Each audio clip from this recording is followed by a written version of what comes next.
Punjabi audio book सुन रहे सारे ਸਰੋਤਿਆਂ ਨੂੰ फतेह अर्ज करदी हाँ जी। वाहिगुरू जी का खालसा वाहिगुरू जी की फतेह।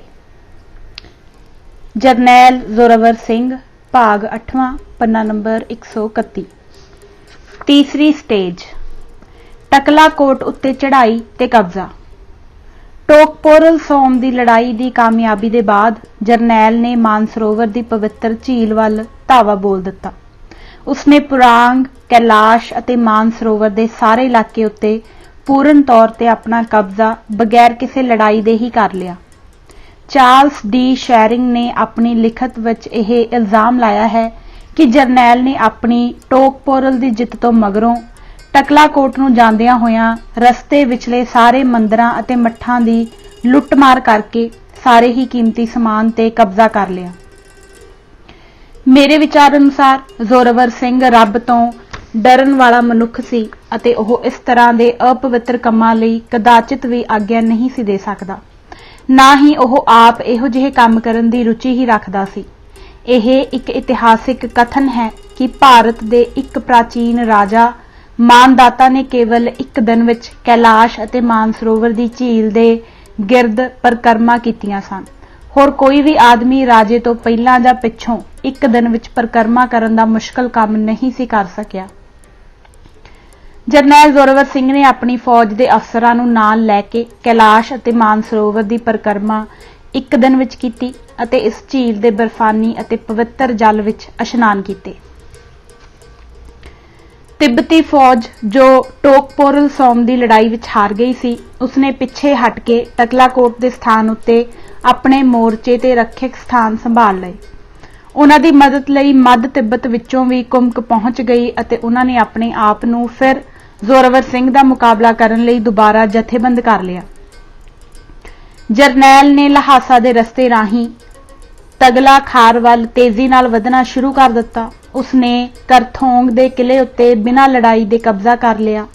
इलाके दे इर्द गिर्द वसनीकां ने सिख दरबार की अधीनगी स्वीकार कर लई।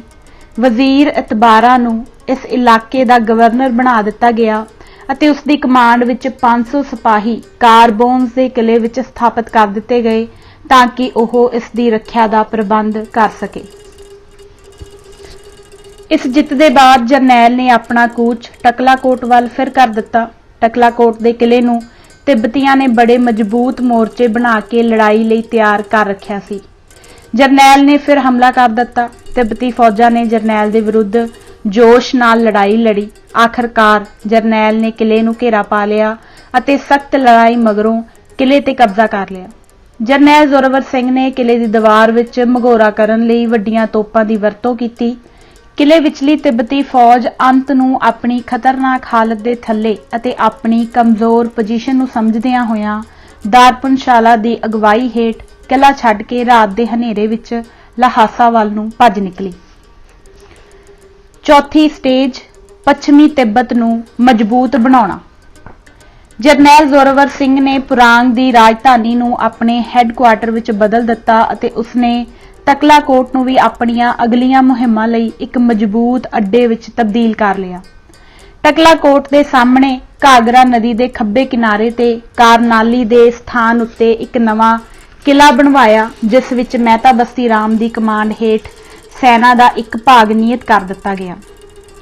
टकलाकोट पुरांग विच मौसम के हिसाब नाल एक बहुत सेहत अफजा स्थान समझा जाता है। यह भारत अते नेपाल दीयां सरहदां तो केवल 15 मील के फासले उत्ते पश्चिमी तिब्बत का एक छोटा जिहा मशहूर कस्बा है। उस वेले इस कस्बे की तजारती महानता बड़ी उच्ची सी अते भारत वल्लों आउण वाले यात्रुओं का यह बड़ा वड्डा केंद्र भी सी। पश्चिमी तिब्बत के सारे ही इलाके जरनैल जोरावर सिंह के कब्जे हेठां आ गए सन।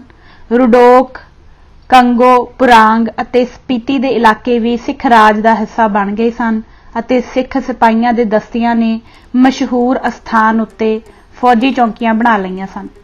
जरनैल जोरावर सिंह ने अपनी फौज के वड्डे हिस्से नूं नवीं तरतीब दे के हेठ लिखे मशहूर अस्थानां उत्ते फौजी दस्ते स्थापित कर दिते तां जो ओह तिब्बतियां तो जिते हुए इलाके विच अमन ते शांति रख सकण अते उन्हां दे सारे जवाबी हमलिਆਂ ਦਾ मूँह तोड़ जवाब दे सकण। ਪਹਿਲਾ ਕਰਥੌਂਗ ਦਾ ਕਿਲਾ ਵਜ਼ੀਰ ਇਤਬਾਰਾ, ਦੂਜਾ ਰੁਡੋਕ ਟੋਂਡੋਪ, ਤੀਜਾ ਤਕਲਾकोट ਮਹਿਤਾ ਬਸਤੀ ਰਾਮ, चौथा गरडी जोंग नोनो सनम, पंजवां स्पीति करथक्सा दे राजा रहीम खां अते उसदे जवाई चिशौट दे गुलाम खां, छेवां मानसरोवर ते कैलाश दा इलाका मगना। इस तरह सन 1841 विच जून महीने दे खत्म होण तक जरनैल जोरावर सिंह ने सिंध, तिब्बत, लाहौली ਅਤੇ लद्दाखी वादियां तक अपना कब्जा पूर्ण तौर ते कर लिया सी। इस जित वल अंग्रेजां दा प्रतिक्रम। पश्चिमी तिब्बत ते कब्जा होण नाल सिख राज दीयां सरहदां हुण हिमालय पहाड़ दे पार तिब्बती इलाके दे विच दी हो के हुण अंग्रेजां दे कब्जे वाले कमाओ दे जिले ਅਤੇ नेपाल दे सुतंत्र राज नाल जा टकराईयां सन। सिख राज दी इस महान ते कठिन जित ने अंग्रेजां दे दिलां विच एक बहुत वड्डा खतरा पैदा कर दिता। ਉਹ ਸਿੱਖਾਂ ਦੀਆਂ ਮੱਧ ਏਸ਼ੀਆ ਦੀਆਂ ਜਿੱਤਾਂ ਤੋਂ ਬਹੁਤ ਹੀ ਘਬਰਾ ਗਏ ਕਿਉਂਕਿ ਸਿੱਖ ਹੁਣ ਇੱਕ ਅੰਤਰਰਾਸ਼ਟਰੀ ਤਾਕਤ ਬਣ ਗਏ ਸਨ ਅਤੇ ਅੰਗਰੇਜ਼ ਸਮਝਦੇ ਸਨ ਕਿ ਹੁਣ ਇਹਨਾਂ ਦੇ ਰੂਸ ਨਾਲ ਸਿੱਧੇ ਤਾਲਮੇਲ ਬਣ ਸਕਦੇ ਸਨ ਅਤੇ ਉਹ ਦੋਵੇਂ ਮਿਲ ਕੇ ਉਹਨਾਂ ਦੀ ਭਾਰਤ ਉੱਤੇ ਹਕੂਮਤ ਦੇ ਪੈਰ ਹਿਲਾ ਸਕਦੇ ਸਨ। ਸਿੱਖਾਂ ਦੇ ਪੱਛਮੀ ਤਿੱਬਤ ਦੇ ਕਬਜ਼ੇ ਮਗਰੋਂ ਉਹਨਾਂ ਦੀ ਤਜ਼ਾਰਤ ਬਿਲਕੁਲ ਬੰਦ ਹੋ ਗਈ। इस उत्ते ਉਹ बड़े दुखी सन। अंग्रेजां ने सिखां दी वध रही ताकत ਅਤੇ हिमालय ਦੇ पिछले पासियों दी नेपाल सरकार नाल भी वध रहे संबंधां ਅਤੇ मेल मिलाप ਨੂੰ एक खतरनाक गल समझिया ਅਤੇ दिल ही दिल विच ਉਹ बहुत परेशान सन। उन्हीं ही दिनी नेपाल ਦੇ शाही खानदान ਅਤੇ महाराजा शेर सिंह ਦੇ दरमियान तालमेल बेहतर बनाउण लई नेपाल ਤੋਂ एक दूत सिख दरबार विच आया होया सी ਅਤੇ ਉਸ ਦੇ ਰਾਹੀਂ नेपाल सरकार ਅਤੇ ਲਾਹੌਰ ਦਰਬਾਰ ਵਿਚਕਾਰ ਅੰਗਰੇਜ਼ਾਂ ਨੂੰ ਭਾਰਤ ਵਿੱਚੋਂ ਕੱਢਣ ਲਈ ਸਾਂਝੇ ਮਨਸੂਬਿਆਂ ਤੇ ਵਿਚਾਰਾਂ ਸ਼ੁਰੂ ਹੋ ਗਈਆਂ। ਇਹਨਾਂ ਸਾਜ਼ਿਸ਼ਾਂ ਬਾਰੇ ਅੰਗਰੇਜ਼ ਬਹੁਤ ਦੁਖੀ ਹੋ ਰਹੇ ਸਨ। ਲਾਹੌਰ ਦੇ ਮੰਤਰੀ ਸੁਚੇਤ ਸਿੰਘ ਅਤੇ ਸੰਧਾਵਾਲੀਏ ਸਰਦਾਰਾਂ ਦੀਆਂ ਨੇਪਾਲੀ ਦਰਬਾਰ ਨਾਲ ਇਹਨਾਂ ਸਾਜ਼ਿਸ਼ਾਂ ਦੀ ਪੂਰਤੀ ਲਈ ਕਈ ਗੱਲਾਂ ਬਾਤਾਂ ਵੀ ਹੋ ਚੁੱਕੀਆਂ ਸਨ। ਅੰਗਰੇਜ਼ ਪੂਰਬ ਦੀਆਂ ਦੋ ਮਹਾਨ ਲੜਾਕੂ ਤੇ ਬਹਾਦਰ ਕੌਮਾਂ ਸਿੱਖਾਂ ਅਤੇ ਗੋਰਖਿਆਂ ਨੂੰ ਇਕੱਠੇ ਹੋ ਕੇ ਉਹਨਾਂ ਦੇ ਬਰਖਲਾਫ ਸਾਜ਼ਿਸ਼ ਕਰਨ ਨੂੰ ਪਸੰਦ ਨਹੀਂ ਕਰਦੇ ਸਨ। ਨੇਪਾਲ ਸਰਕਾਰ ਨੇ ਕੌਮਾਂਤਰੀ ਮਸਲਿਆਂ ਉੱਤੇ ਆਪਸ ਵਿੱਚ ਡੂੰਘੇ ਸਬੰਧ ਪੈਦਾ ਕਰਨ ਲਈ ਜਰਨੈਲ ਜ਼ੋਰਾਵਰ ਸਿੰਘ ਕੋਲ ਇੱਕ ਰਾਜਦੂਤ ਪੱਛਮੀ ਤਿੱਬਤ ਵਿੱਚ ਭੇਜਿਆ। ਜਰਨੈਲ ਜ਼ੋਰਾਵਰ ਸਿੰਘ ਨੇ ਨੇਪਾਲੀ ਦੂਤਾਂ ਦਾ ਸਵਾਗਤ ਅਤੇ ਆਦਰ ਤਾਂ ਬਹੁਤ ਕੀਤਾ, ਪਰ ਰਾਜਾ ਗੁਲਾਬ ਸਿੰਘ ਅਤੇ ਸਿੱਖ ਦਰਬਾਰ ਦੀ ਆਗਿਆ ਤੋਂ ਬਗੈਰ ਨੇਪਾਲ ਨਾਲ ਸਿੱਧੇ ਅਤੇ ਡੂੰਘੇ ਸਬੰਧ ਪੈਦਾ ਕਰਨਾ ਉਸਨੇ ਸਿਆਣਪ ਨਾ ਸਮਝੀ, ਕਿਉਂ ਜੋ ਉਹ ਅੰਗਰੇਜ਼ ਦੇ ਭਾਰਤ ਵਿੱਚ ਰਹਿਣ ਵਾਲੇ ਅਧਿਕਾਰੀਆਂ ਨੂੰ ਸਪਸ਼ਟ ਤੌਰ ਤੇ ਇਹ ਨਹੀਂ ਸੀ ਦਰਸਾਉਣਾ ਚਾਹੁੰਦਾ ਕਿ ਉਸ ਦਾ ਮਾਲਕ ਰਾਜਾ ਗੁਲਾਬ ਸਿੰਘ ਸਿੱਖਾਂ ਨਾਲ ਮਿਲ ਕੇ ਅੰਗਰੇਜ਼ਾਂ ਦੇ ਖਿਲਾਫ ਕੋਈ ਸਾਜ਼ਿਸ਼ ਖੜੀ ਕਰਨਾ ਚਾਹੁੰਦਾ ਸੀ। ਅੰਗਰੇਜ਼ਾਂ ਦੀ ਵੀ ਉਸ ਵੇਲੇ ਚੀਨ ਦੇ ਨਾਲ ਲੜਾਈ ਛਿੜੀ ਹੋਈ ਸੀ। ਅੰਗਰੇਜ਼ਾਂ ਨੇ ਇਹ ਸੋਚਿਆ ਕਿ ਸਿੱਖਾਂ ਦੀ ਪੱਛਮੀ ਤਿੱਬਤ ਦੀ ਜਿੱਤ ਅੰਗਰੇਜ਼ਾਂ ਲਈ ਹੋਰ ਵਾਧੂ ਔਕੜਾ ਪੈਦਾ ਕਰ ਸਕਦੀ ਹੈ। ਜਰਨੈਲ ਜ਼ੋਰਾਵਰ ਸਿੰਘ ਨੇ ਪੇਟੀਆਂ ਤੇ ਤਿੱਬਤ ਦੇ ਵਪਾਰੀਆਂ ਨੂੰ ਵੀ ਮਜਬੂਰ ਕੀਤਾ ਕਿ ਉਹ ਲਿਪੂ ਲੇਖੂ ਦर्रे ਦੇ ਪੁਰਾਣੇ ਰਸਤੇ ਨੂੰ ਛੱਡ ਕੇ ਆਪਣੇ ਤਜ਼ਾਰਤ ਸਪੀਤੀ ਅਤੇ ਲਦਾਖ ਦੇ ਰਸਤੇ ਪੰਜਾਬ ਨਾਲ ਕਰਨ। ਇਸ ਉੱਤੇ ਵਪਾਰੀ ਲੋਕ ਬਹੁਤ ਦੁਖੀ ਹੋਏ। ਵਪਾਰੀਆਂ ਨੇ ਆਪਣੀ ਸ਼ਿਕਾਇਤ ਕਮਾਊ ਪਹਾੜੀਆਂ ਦੇ ਅੰਗਰੇਜ਼ੀ ਕਮਿਸ਼ਨਰ ਮਿਸਟਰ ਟਰੋਬਇਲ ਨੂੰ ਦੱਸੀ। ਉਹ ਕਾਲਾ ਪਾਣੀ ਤੱਕ ਆਪਣੀ ਫੌਜ ਲੈ ਕੇ ਆਇਆ ਅਤੇ ਜ਼ੋਰਾਵਰ ਸਿੰਘ ਪਾਸ ਇਸ ਤਜਾਰਤ ਦਾ ਅੰਗਰੇਜ਼ੀ ਇਲਾਕੇ ਨਾਲ ਬੰਦ ਹੋ ਜਾਣ ਦਾ ਅਤੇ ਵਪਾਰੀਆਂ ਦੇ ਨਵੇਂ ਰਸਤੇ ਰਾਹੀਂ ਤਜਾਰਤ ਦੇ ਹੁਕਮ ਉੱਤੇ ਬਹੁਤ ਹੀ ਰੋਸ ਪ੍ਰਗਟ ਕੀਤਾ।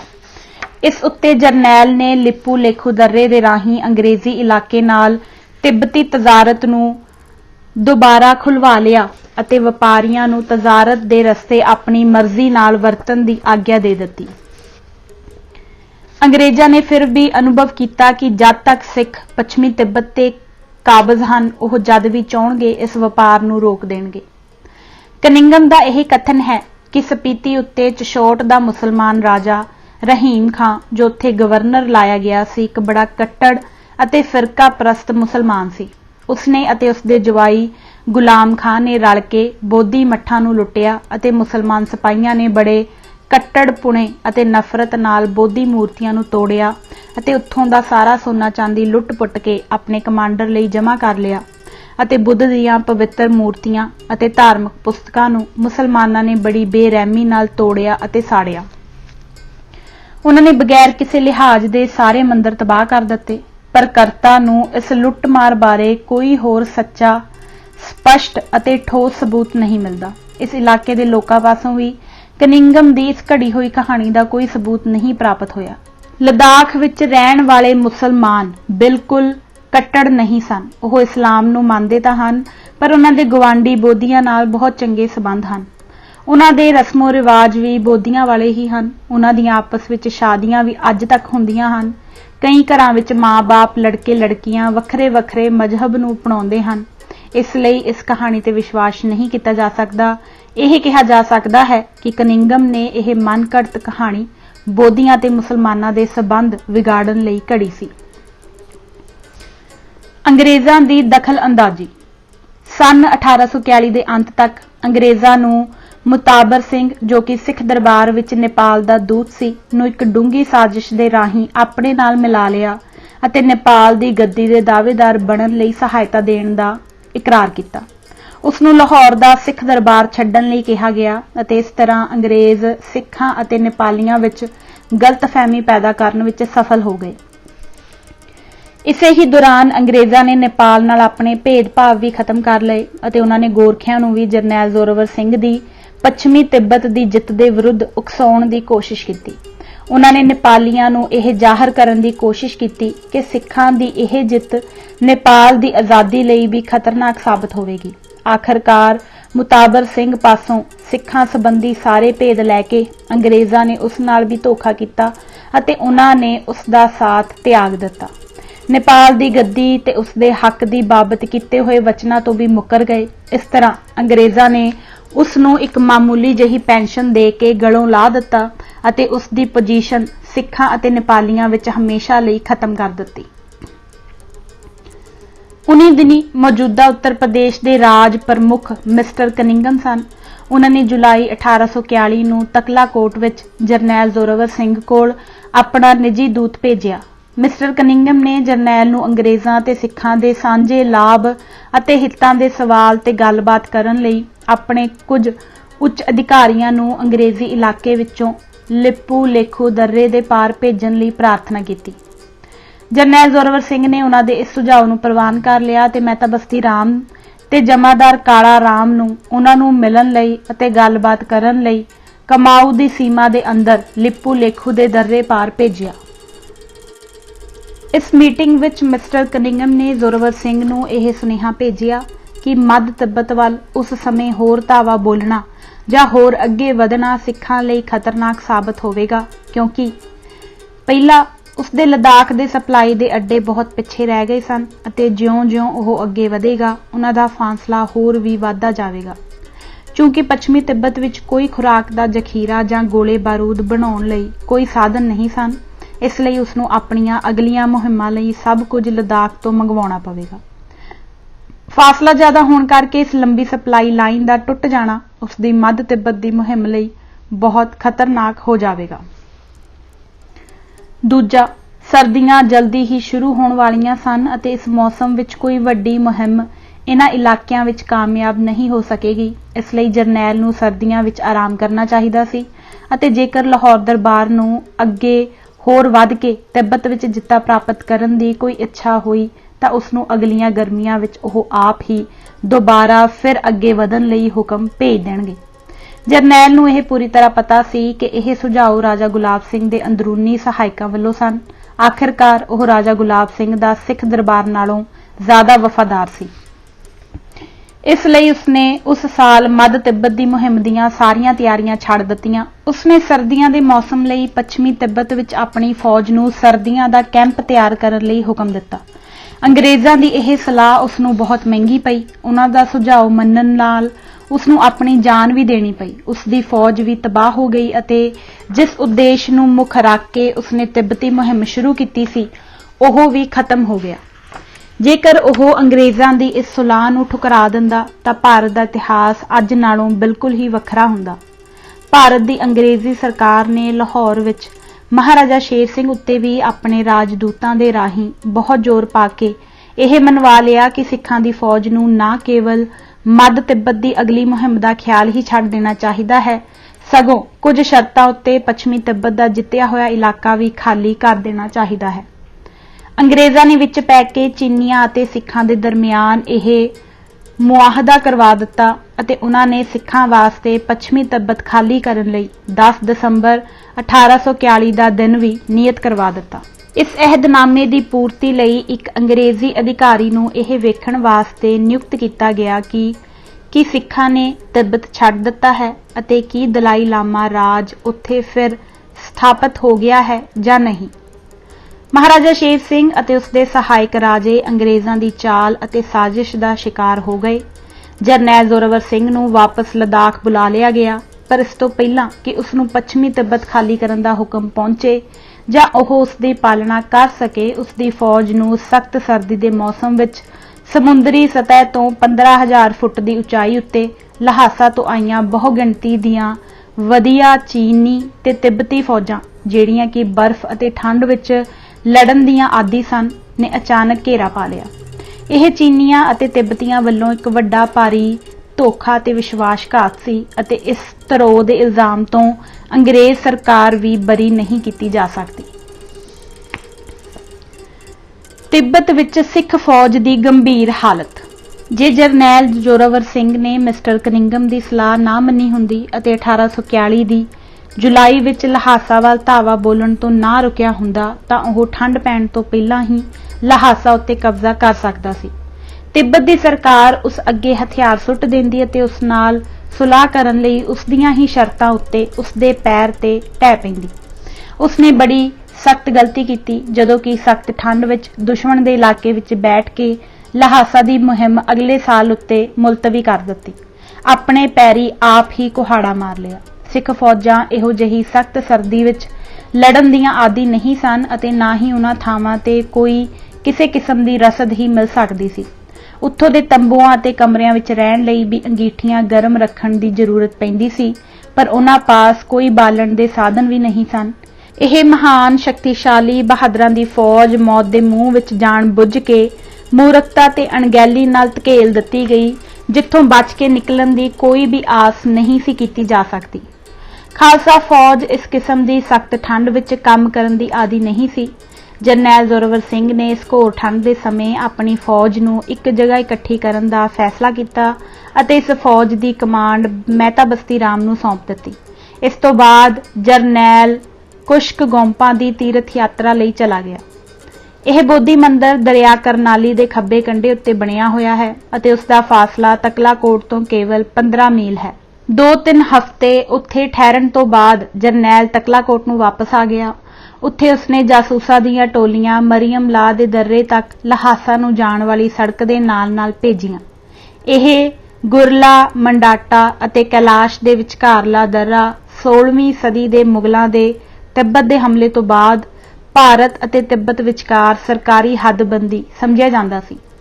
ਇਹਨਾਂ ਟੋਲੀਆਂ ਨੇ ਤਿੱਬਤੀ ਸੈਨਾ ਦੀ ਕੋਈ ਹਰਕਤ ਜਾਂ ਜਵਾਬੀ ਕਾਰਵਾਈ ਲਈ ਕੋਈ ਤਿਆਰੀ ਨਾ ਵੇਖੀ। ਇਸੇ ਤਰ੍ਹਾਂ ਨੇਪਾਲ ਅਤੇ ਕਮਾਊ ਸੀਮਾਵਾਂ ਉੱਤੇ ਭੇਜੇ ਗਏ ਗਸ਼ਤੀ ਦਸਤਿਆਂ ਨੇ ਵੀ ਤਸੱਲੀ ਬਖਸ਼ ਸੂਚਨਾ ਦਿੱਤੀ ਕਿ ਦੁਸ਼ਮਣ ਦੀ ਫੌਜ ਕਿਤੇ ਵੀ ਨਜ਼ਰ ਨਹੀਂ ਆਉਂਦੀ। ਆਪਣੇ ਆਪ ਨੂੰ ਤਿੱਬਤੀਆਂ ਦੇ ਹਮਲੇ ਦੀ ਸੰਭਾਵਨਾ ਤੋਂ ਸੁਰੱਖਿਅਤ ਸਮਝ ਕੇ ਜ਼ੋਰਾਵਰ ਸਿੰਘ ਨੇ ਆਪਣਾ ਸਾਰਾ ਧਿਆਨ ਸੈਨਾ ਦੇ ਅੰਦਰਲੇ ਪ੍ਰਬੰਧ ਨੂੰ ਸੁਧਾਰਨ ਵਾਸਤੇ ਲਗਾ ਦਿੱਤਾ, ਪਰ ਦੁਸ਼ਮਣ ਦੀ ਉਸ ਨੂੰ ਠੀਕ ਫੌਜੀ ਗਿਣਤੀ, ਤਾਕਤ ਅਤੇ ਯੋਜਨਾਵਾਂ ਦਾ ਪਤਾ ਨਹੀਂ ਸੀ ਲੱਗਾ। ਜਰਨੈਲ ਜ਼ੋਰਾਵਰ ਸਿੰਘ ਨੂੰ ਆਉਣ ਵਾਲੀ ਸਰਦੀ ਦੇ ਮਹੀਨਿਆਂ ਦੇ ਦੌਰਾਨ ਤਿੱਬਤੀ ਫੌਜ ਵੱਲੋਂ ਹਮਲੇ ਦੀ ਜਾਂ ਹੋਰ ਕਿਸੇ ਕਿਸਮ ਦੀ ਬਗਾਵਤ ਆਦਿ ਦੀ ਕੋਈ ਆਸ ਨਹੀਂ ਸੀ। ਜਰਨੈਲ ਜ਼ੋਰਾਵਰ ਸਿੰਘ ਤਿੱਬਤ ਦੇ ਸੈਨਿਕ ਇਤਿਹਾਸ ਨੂੰ ਭੁੱਲ ਚੁੱਕਾ ਸੀ, ਨਹੀਂ ਤਾਂ ਉਸ ਨੂੰ ਮਾਲੂਮ ਹੁੰਦਾ ਕਿ 300 ਸਾਲ ਪਹਿਲਾਂ ਇਸੇ ਕਿਸਮ ਦੇ ਹਾਲਾਤ ਵਿੱਚ ਐਸੇ ਹੀ ਜਗ੍ਹਾ ਤੇ ਮੁਗਲਾਂ ਦੀ ਸੈਨਾ, ਜੋ ਕਿ ਮਿਰਜ਼ਾ ਹੈਦਰ ਗੋਰਗਾਨ ਦੀ ਅਗਵਾਈ ਹੇਠ ਤਿੱਬਤ ਉੱਤੇ ਹਮਲਾਵਰ ਹੋਈ ਸੀ, ਤਬਾਹ ਹੋ ਗਈ ਸੀ। ਜੇਕਰ ਉਸਨੇ ਮੁਗਲਾਂ ਦੇ ਦੁਖਾਂਤ ਕਾਂਡ ਤੋਂ ਕੋਈ ਸਬਕ ਸਿੱਖਿਆ ਹੁੰਦਾ ਤਾਂ ਤਿੱਬਤੀ ਸੈਨਾ ਦੀ ਤਾਕਤ ਅਤੇ ਸਰਦੀਆਂ ਵੇਲੇ ਉਹਨਾਂ ਦੇ ਯੁੱਧ ਕਰਨ ਦੀ ਸ਼ਕਤੀ ਦਾ ਗਲਤ ਅੰਦਾਜ਼ਾ ਨਾ ਲਗਾਉਂਦਾ। ਇਹੋ ਜਿਹੀ ਹੀ ਘਟਨਾ ਮਿਰਜ਼ਾ ਹੈਦਰ ਗੋਰਗਾਨ ਦੀਆਂ ਫੌਜਾਂ ਨਾਲ ਉਸ ਸਮੇਂ ਵਾਪਰੀ ਸੀ। ਮਿਰਜ਼ਾ ਹੈਦਰ ਨੇ ਸਨ 1533 ਵਿੱਚ ਲਦਾਖ ਤੋਂ ਪੁਰਾਂਗ ਤੇ ਕਬਜ਼ਾ ਕੀਤਾ ਅਤੇ ਫਿਰ ਪੱਛਮੀ ਤਿੱਬਤ ਤੇ ਕਬਜ਼ਾ ਕਰਕੇ ਮੱਧ ਤਿੱਬਤ ਵਿੱਚ ਆਪਣੀ ਗਲਤ ਫੌਜੀ ਚਾਲ ਵਿੱਚ ਫਸ ਗਿਆ ਸੀ। ਘਾਹ ਤੇ ਪਾਣੀ ਦੀ ਘਾਟ ਹੋਣ ਕਰਕੇ ਮਿਰਜ਼ਾ ਹੈਦਰ ਦੀਆਂ ਫੌਜਾਂ ਦੇ ਘੋੜਿਆਂ ਅਤੇ ਖੱਚਰਾਂ ਦੀ ਬਹੁਤ ਸੰਖਿਆ ਮੱਧ ਤਿੱਬਤ ਵਿੱਚ ਮਰ ਗਈ ਅਤੇ ਉਸ ਦੇ ਬਾਕੀ ਜਾਨਵਰਾਂ ਨੂੰ ਗਲਘੋਟੂ ਦੀ ਬਿਮਾਰੀ ਨੇ ਸਖਤ ਨੁਕਸਾਨ ਪਹੁੰਚਾਇਆ। ਉਸ ਦੀ ਰਸਦ ਤੇ ਰਾਸ਼ਨ ਵੀ ਘਟ ਗਿਆ ਸੀ ਅਤੇ ਤਿੱਬਤ ਵਿੱਚ ਉਸ ਦੀਆਂ ਫੌਜਾਂ ਨੂੰ ਸਖਤ ਠੰਡ ਦਾ ਮੁਕਾਬਲਾ ਕਰਨਾ ਪਿਆ। ਉਸ ਦੇ ਹਜ਼ਾਰਾਂ ਹੀ ਸੈਨਿਕ ਠੰਡ ਨਾਲ ਮਰ ਗਏ ਅਤੇ ਹਜ਼ਾਰਾਂ ਦੇ ਬਰਫ਼ ਅਤੇ ਸਖਤ ਠੰਡ ਨਾਲ ਹੱਥ ਪੈਰ ਗਲ ਗਏ ਅਤੇ ਸਦਾ ਲਈ ਨਿਕਾਰਾ ਹੋ ਗਏ ਸਨ। ਫਿਰ ਵੀ ਉਸਨੇ ਕੁਝ ਬਚੀ ਖੁਸ਼ੀ ਫੌਜ ਨੂੰ ਉਸ ਇਲਾਕੇ ਤੋਂ ਲਦਾਖ ਵੱਲ ਵਾਪਸ ਲਿਆਉਣ ਲਈ ਜਨਵਰੀ ਦੇ ਮਹੀਨੇ ਵਿੱਚ ਬੰਦੋਬਸਤ ਕਰ ਲਿਆ ਸੀ। ਹੁਣ ਸਰਦੀਆਂ ਸ਼ੁਰੂ ਹੋ ਚੁੱਕੀਆਂ ਸਨ ਅਤੇ ਜਰਨੈਲ ਜ਼ੋਰਾਵਰ ਸਿੰਘ ਲਈ ਮੱਧ ਤਿੱਬਤ ਵੱਲ ਹੋਰ ਅੱਗੇ ਵਧਣਾ ਨਾ ਹੀ ਕੋਈ ਆਸਾਨ ਕੰਮ ਸੀ ਅਤੇ ਨਾ ਹੀ ਸਿਆਣਪ ਭਰਿਆ ਕਦਮ ਸਮਝਿਆ ਜਾ ਸਕਦਾ ਸੀ। ਜਰਨੈਲ ਜ਼ੋਰਾਵਰ ਸਿੰਘ ਨੇ ਸੈਨਾ ਦੀ ਇੱਕ ਛੋਟੀ ਟੁਕੜੀ ਨੂੰ ਸਰਦੀ ਦੇ ਮੌਸਮ ਦੇ ਦੌਰਾਨ ਵਿੱਚ ਪੁਰਾਂਗ ਰੱਖਣ ਦੀ ਯੋਜਨਾ ਬਣਾਈ, ਪਰ ਉਸ ਦੀ ਫੌਜ ਲਈ ਰਸਦ ਖਤਮ ਹੋ ਰਹੀ ਸੀ ਅਤੇ ਇਸ ਰਸਦ ਦੀ ਕਮੀ ਨੂੰ ਪੂਰਾ ਕਰਨ ਲਈ ਲਦਾਖ ਹੀ ਕੇਵਲ ਇੱਕ ਨਜ਼ਦੀਕ ਤੋਂ ਨਜ਼ਦੀਕ ਸਥਾਨ ਸੀ। ਪਰ ਲਦਾਖ ਅਤੇ ਪੱਛਮੀ ਤਿੱਬਤ ਦੇ ਵਿਚਕਾਰ ਸਪਲਾਈ ਲਾਈਨ ਬਹੁਤ ਲੰਬੀ ਹੋ ਗਈ ਸੀ ਅਤੇ ਕੁਦਰਤੀ ਕਠਿਨਾਈਆਂ ਨਾਲ ਭਰੀ ਹੋਈ ਸੀ। ਸਰਦੀਆਂ ਦੇ ਇਹਨਾਂ ਮਹੀਨਿਆਂ ਵਿੱਚ ਆਵਾਜਾਈ ਦਾ ਪ੍ਰਬੰਧ ਕਰਨਾ ਬਹੁਤ ਮੁਸ਼ਕਿਲ ਸੀ। ਸਮੱਸਿਆ ਦਿਨ ਬ ਦਿਨ ਬੜੀ ਗੰਭੀਰ ਹੋ ਰਹੀ ਸੀ ਅਤੇ ਜਰਨੈਲ ਲਈ ਇਸ ਤਰਫ ਆਪਣਾ ਨਿੱਜੀ ਖਿਆਲ ਦੇਣਾ ਬੜਾ ਹੀ ਜ਼ਰੂਰੀ ਸੀ। ਉਸਨੇ ਆਪਣੀਆਂ ਫੌਜਾਂ ਲਈ ਸਰਦੀਆਂ ਦੀ ਰਸਦ ਵਜੋਂ ਸਥਾਨਕ ਲੋਕਾਂ ਪਾਸੋਂ ਬੱਕਰੀਆਂ ਅਤੇ ਕੁਝ ਮਿਕਦਾਰ ਵਿੱਚ ਜੌਂ ਵੀ ਇਕੱਠੇ ਕਰ ਲਏ ਸਨ, ਪਰ ਇਸ ਇਲਾਕੇ ਵਿੱਚ ਅੱਗ ਬਾਲਣ ਲਈ ਲੱਕੜੀ ਅਤੇ ਰਿਹਾਇਸ਼ੀ ਮਕਾਨਾਂ ਦੀ ਬੜੀ ਘਾਟ ਸੀ। ਇਸ ਲਈ ਉਹ ਇੱਕ ਛੋਟੀ ਜਿਹੀ ਸੈਨਾ ਦੀ ਟੁਕੜੀ ਵਾਸਤੇ ਹੀ ਇਸ ਇਲਾਕੇ ਵਿੱਚ ਸਰਦੀਆਂ ਦੀ ਰਿਹਾਇਸ਼ ਦਾ ਬੰਦੋਬਸਤ ਕਰ ਸਕਿਆ ਸੀ। ਇਹਨਾਂ ਹਾਲਤਾਂ ਵਿੱਚ ਸੰਭਵ ਪ੍ਰਬੰਧ ਕਰਨ ਤੋਂ ਬਾਅਦ ਉਹ ਅਕਤੂਬਰ ਦੇ ਅਖੀਰਲੇ ਹਫ਼ਤੇ ਮਾਨਸਰੋਵਰ ਰਾਹੀਂ ਲਦਾਖ ਨੂੰ ਚੱਲ ਪਿਆ। ਉਸ ਦੇ ਨਾਲ ਉਸ ਦੀ ਪਤਨੀ ਅਤੇ ਸੈਨਿਕਾਂ ਦੀ ਇੱਕ ਛੋਟੀ ਜਿਹੀ ਟੁਕੜੀ ਸੀ। ਉਸਨੇ ਪੱਛਮੀ ਤਿੱਬਤ ਵਾਲੀ ਆਪਣੀ ਫੌਜ ਵਿੱਚ ਹਾਜ਼ਰ ਰਹਿਣਾ ਠੀਕ ਨਾ ਸਮਝਿਆ, ਕਿਉਂਕਿ ਉਸਨੇ ਅਗਲੇ ਸਾਲ ਦੀਆਂ ਮੱਧ ਤਿੱਬਤ ਦੀਆਂ ਫੌਜੀ ਮੁਹਿੰਮਾਂ ਲਈ ਸਰਗਰਮ ਤਿਆਰੀਆਂ ਕਰਨੀਆਂ ਸਨ ਅਤੇ ਸਿੱਖ ਦਰਬਾਰ ਕੋਲੋਂ ਲਹਾਸਾ ਦੇ ਵਿਰੁੱਧ ਅੱਗੇ ਕਾਰਵਾਈਆਂ ਕਰਨ ਲਈ ਨਵੇਂ ਹੁਕਮ ਲੈਣੇ ਸਨ। ਜਰਨੈਲ ਜ਼ੋਰਾਵਰ ਸਿੰਘ ਦੀ ਤਕਲਾਕੋਟ ਤੋਂ ਵਾਪਸੀ ਦੀ ਖਬਰ ਲਹਾਸਾ ਵਿੱਚ ਬੜੀ ਖੁਸ਼ੀ ਨਾਲ ਸੁਣੀ ਗਈ ਅਤੇ ਪੱਛਮੀ ਤਿੱਬਤ ਵਿੱਚ ਠਹਿਰੀਆਂ ਹੋਈਆਂ ਸਿੱਖ ਫੌਜਾਂ ਨੂੰ ਤਬਾਹ ਕਰਨ ਲਈ ਦਲਾਈ ਲਾਮਾ ਦੇ ਹੁਕਮ ਨਾਲ ਇੱਕ ਵੱਡੀ ਗਿਣਤੀ ਵਾਲੀ ਅਤੇ ਮਜ਼ਬੂਤ ਤਿੱਬਤੀ ਫੌਜ ਤਿੱਬਤ ਵਿੱਚ ਇਕੱਠੀ ਕੀਤੀ ਗਈ। ਤਿੱਬਤੀ ਸੈਨਾ ਦੀ ਸੰਖਿਆ 10,000 ਸੀ। ਇਸ ਦੀ ਗਿਣਤੀ ਇੱਕ ਤਾਂ ਪੱਛਮੀ ਤਿੱਬਤ ਵਿਚਲੀ ਜਰਨੈਲ ਜ਼ੋਰਾਵਰ ਸਿੰਘ ਦੀ ਫੌਜ ਨਾਲੋਂ 3 ਗੁਣਾ ਉਂਝ ਹੀ ਜ਼ਿਆਦਾ ਸੀ ਅਤੇ ਦੂਸਰੇ ਖਾਲਸਾ ਫੌਜ ਵੱਖ-ਵੱਖ ਥਾਵਾਂ ਵਿੱਚ ਵੰਡੀ ਹੋਈ ਸੀ ਅਤੇ ਇਹ ਫੌਜੀ ਦਸਤੇ ਜਮ੍ਹਾਂ ਹੋਈ ਤਿੱਬਤੀ ਫੌਜ ਦਾ ਇਕੱਠੇ ਹੋ ਕੇ ਮੁਕਾਬਲਾ ਨਹੀਂ ਸਨ ਕਰ ਸਕਦੇ। ਠੰਡ ਦਾ ਮੌਸਮ ਤਿੱਬਤੀਆਂ ਲਈ ਬਹੁਤ ਹੀ ਸਹਾਇਕ ਸੀ, ਕਿਉਂਕਿ ਉਹ ਸਖਤ ਠੰਡ ਸਹਾਰਨ ਦੇ ਆਦੀ ਸਨ। ਉਹਨਾਂ ਨੇ ਇਸ ਸਰਦੀ ਦਾ ਪੂਰਾ ਲਾਭ ਉਠਾਇਆ। ਮਹਿਤਾ ਬਸਤੀ ਰਾਮ ਅਤੇ ਹੋਰ ਸਿੱਖ ਤਿੱਬਤੀਆਂ ਦੀ ਇਸ ਫੌਜ ਦੀ ਸ਼ਕਤੀ ਨੂੰ ਬਹੁਤ ਮਾਮੂਲੀ ਸਮਝਦੇ ਸਨ ਅਤੇ ਉਹਨਾਂ ਨੂੰ ਨਫ਼ਰਤ ਭਰੀ ਨਿਗਾਹ ਨਾਲ ਦੇਖਦੇ ਸਨ। ਉਹਨਾਂ ਦਾ ਖਿਆਲ ਸੀ ਕਿ ਤਿੱਬਤੀ ਇਸ ਠੰਡ ਵਿੱਚ ਉਹਨਾਂ ਦੇ ਵਿਰੁੱਧ ਕੋਈ ਵੀ ਕਾਰਵਾਈ ਨਹੀਂ ਕਰ ਸਕਣਗੇ। ਤਿੱਬਤੀਆਂ ਨੇ ਇਹਨਾਂ ਸਭ ਹਾਲਾਤਾਂ ਉੱਤੇ ਡੂੰਘੀ ਵਿਚਾਰ ਕੀਤੀ ਅਤੇ ਸਾਲ ਦੇ ਸਭ ਤੋਂ ਭੈੜੇ ਸਮੇਂ ਦਾ ਲਾਭ ਉਠਾਉਣ ਦਾ ਫੈਸਲਾ ਕੀਤਾ। ਦਸੰਬਰ ਵਿੱਚ ਆਕਰਮਣ ਕਰਨਾ ਉਹਨਾਂ ਲਈ ਬਹੁਤ ਹੀ ਲਾਭਕਾਰੀ ਸੀ, ਕਿਉਂ ਜੋ ਡੋਗਰਾ ਫੌਜਾਂ ਸਖਤ ਠੰਡ ਵਿੱਚ ਮਕਾਨਾਂ ਦੇ ਅੰਦਰ ਸਿਰ ਛੁਪਾ ਕੇ ਬੈਠੀਆਂ ਹੋਈਆਂ ਸਨ ਅਤੇ ਉਹਨਾਂ ਵਾਸਤੇ ਲੜਾਈ ਲੜਨੀ ਬਹੁਤ ਹੀ ਮੁਸ਼ਕਲ ਸੀ। ਨਾ ਹੀ ਜਰਨੈਲ ਜ਼ੋਰਾਵਰ ਸਿੰਘ ਨੂੰ ਇਸ ਨਵੀਂ ਸਥਿਤੀ ਦੀ ਕੋਈ ਖਬਰ ਮਿਲੀ ਅਤੇ ਉਸਨੇ ਮਾਨਸਰੋਵਰ ਅਤੇ ਕੈਲਾਸ਼ ਦੀ ਤੀਰਥ ਯਾਤਰਾ ਕੀਤੀ ਅਤੇ ਫਿਰ ਉਹ ਲਦਾਖ ਵੱਲ ਨੂੰ ਵਾਪਸ ਚਲਾ ਗਿਆ। ਅਜੇ ਉਹ ਕੁਝ ਹੀ ਪੜਾਅ ਲਦਾਖ ਵੱਲ ਨੂੰ ਗਿਆ ਸੀ ਕਿ ਨਵੰਬਰ ਵਿੱਚ ਦੂਤਾਂ ਰਾਹੀਂ ਉਸ ਨੂੰ ਇਹ ਸੂਚਨਾ ਮਿਲੀ ਕਿ ਤਿੱਬਤੀ ਫੌਜ ਹਮਲਾਵਰਾਂ ਨੂੰ ਤਿੱਬਤੀ ਭੂਮੀ ਵਿੱਚੋਂ ਕੱਢਣ ਅਤੇ ਤਬਾਹ ਕਰਨ ਲਈ ਮੱਧ ਤਿੱਬਤ ਤੋਂ ਪੁਰਾਂਗ ਵੱਲ ਚੱਲ ਪਈ ਅਤੇ ਕੁਝ ਫੌਜ ਨੇ ਕਾਰਥੋਂਗ ਦੇ ਕਿਲੇ ਨੂੰ ਘੇਰਾ ਪਾ ਲਿਆ ਸੀ। ਜਰਨੈਲ ਆਪਣੀਆਂ ਭੂਤ ਦੀਆਂ ਲਗਾਤਾਰ ਜਿੱਤਾਂ ਤੋਂ ਹੁਣ ਮਗਰੂਰ ਹੋ ਚੁੱਕਾ ਸੀ ਅਤੇ ਉਸਨੇ ਸ਼ਾਇਦ ਇਹ ਸੋਚਣਾ ਸ਼ੁਰੂ ਕਰ ਦਿੱਤਾ ਸੀ ਕਿ ਉਹ ਇੱਕ ਅਜਿੱਤ ਹਸਤੀ ਹੈ।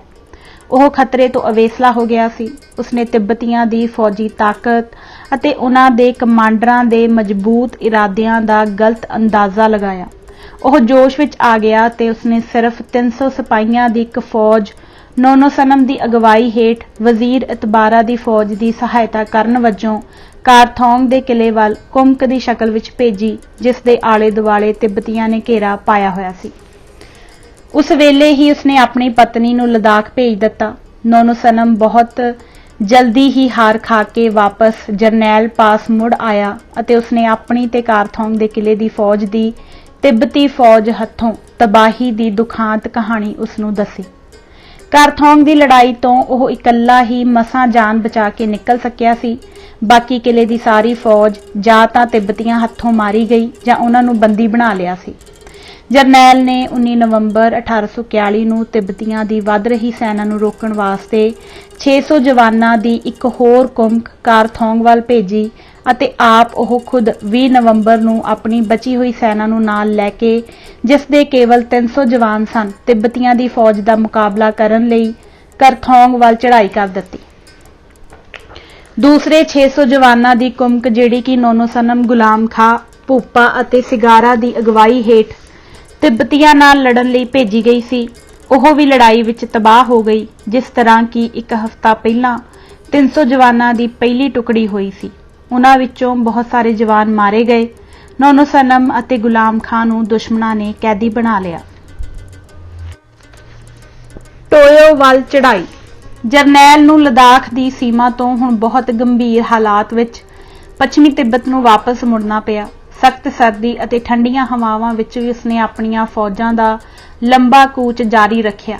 ਹਰ ਦਿਨ ਦੇ ਕੂਚ ਦੇ ਅੰਤ ਉੱਤੇ ਉਸਨੂੰ ਖੁੱਲੇ ਮੈਦਾਨ ਵਿੱਚ ਤੇਜ਼ ਹਵਾ ਅਤੇ ਬਰਫਾਨੀ ਠੰਡ ਵਿੱਚ ਕੈਂਪ ਲਗਾਉਣਾ ਪੈਂਦਾ ਸੀ, ਜਿੱਥੇ ਕਿ ਉਹਨਾਂ ਨੂੰ ਠੰਡੀ ਹਵਾ ਦੇ ਝੋਕਿਆਂ ਤੋਂ ਬਚਾਓ ਲਈ ਕੋਈ ਸਿਰ ਲੁਕਾਵਾ ਨਹੀਂ ਸੀ ਮਿਲਦਾ ਅਤੇ ਨਾ ਹੀ ਅੱਗ ਬਾਲ ਕੇ ਗਰਮ ਹੋਣ ਲਈ ਲੱਕੜਾਂ ਹੀ ਮਿਲਦੀਆਂ ਸਨ। ਜਵਾਨਾਂ ਕੋਲ ਕੋਈ ਤੰਬੂ ਵੀ ਨਹੀਂ ਸੀ ਅਤੇ ਨਾ ਹੀ ਇੱਧਰ ਕੋਈ ਘਰ ਹੀ ਸਨ ਜਿਸ ਵਿੱਚ ਜਾ ਕੇ ਉਹ ਵਿਸ਼ਰਾਮ ਕਰ ਸਕਦੇ। ਉਸ ਇਲਾਕੇ ਦੀ ਤੇਜ਼ ਤੂਫਾਨੀ ਹਵਾ ਦੇ ਝੱਖੜ ਵਿੱਚ ਜਰਨੈਲ ਵਾਸਤੇ ਵੀ ਤੰਬੂ ਲਾਉਣਾ ਮੁਸ਼ਕਿਲ ਹੋ ਗਿਆ ਸੀ। ਉਹ ਵੀ ਜਵਾਨਾਂ ਦੇ ਨਾਲ ਹੀ ਤਕਲੀਫਾਂ ਦਾ ਸਾਹਮਣਾ ਕਰ ਰਿਹਾ ਸੀ। ਬਦਕਿਸਮਤ ਜਵਾਨ ਗੁੜ, ਕੱਚਾ ਆਟਾ, ਚਾਹ ਅਤੇ ਕੱਚਾ ਮਾਸ ਹੀ ਖਾ ਕੇ ਗੁਜ਼ਾਰਾ ਕਰਦੇ ਸਨ, ਕਿਉਂਕਿ ਇਹੋ ਜਿਹੀਆਂ ਤੇਜ਼ ਹਵਾਵਾਂ ਤੇ ਝੱਖੜ ਵਿੱਚ ਅਤੇ ਲੱਕੜ ਦੀ ਅਣਹੋਂਦ ਕਰਕੇ ਖਾਣਾ ਪਕਾਉਣ ਵਾਸਤੇ ਅੱਗ ਵੀ ਨਹੀਂ ਸੀ ਬਲ ਸਕਦੀ। ਉਹ ਸਾਰੇ ਸਫ਼ਰ ਵਿੱਚ ਦਿਨ ਵਿੱਚ ਸਿਰਫ ਇੱਕ ਦਫਾ ਹੀ ਰੋਟੀ ਖਾਂਦੇ ਸਨ।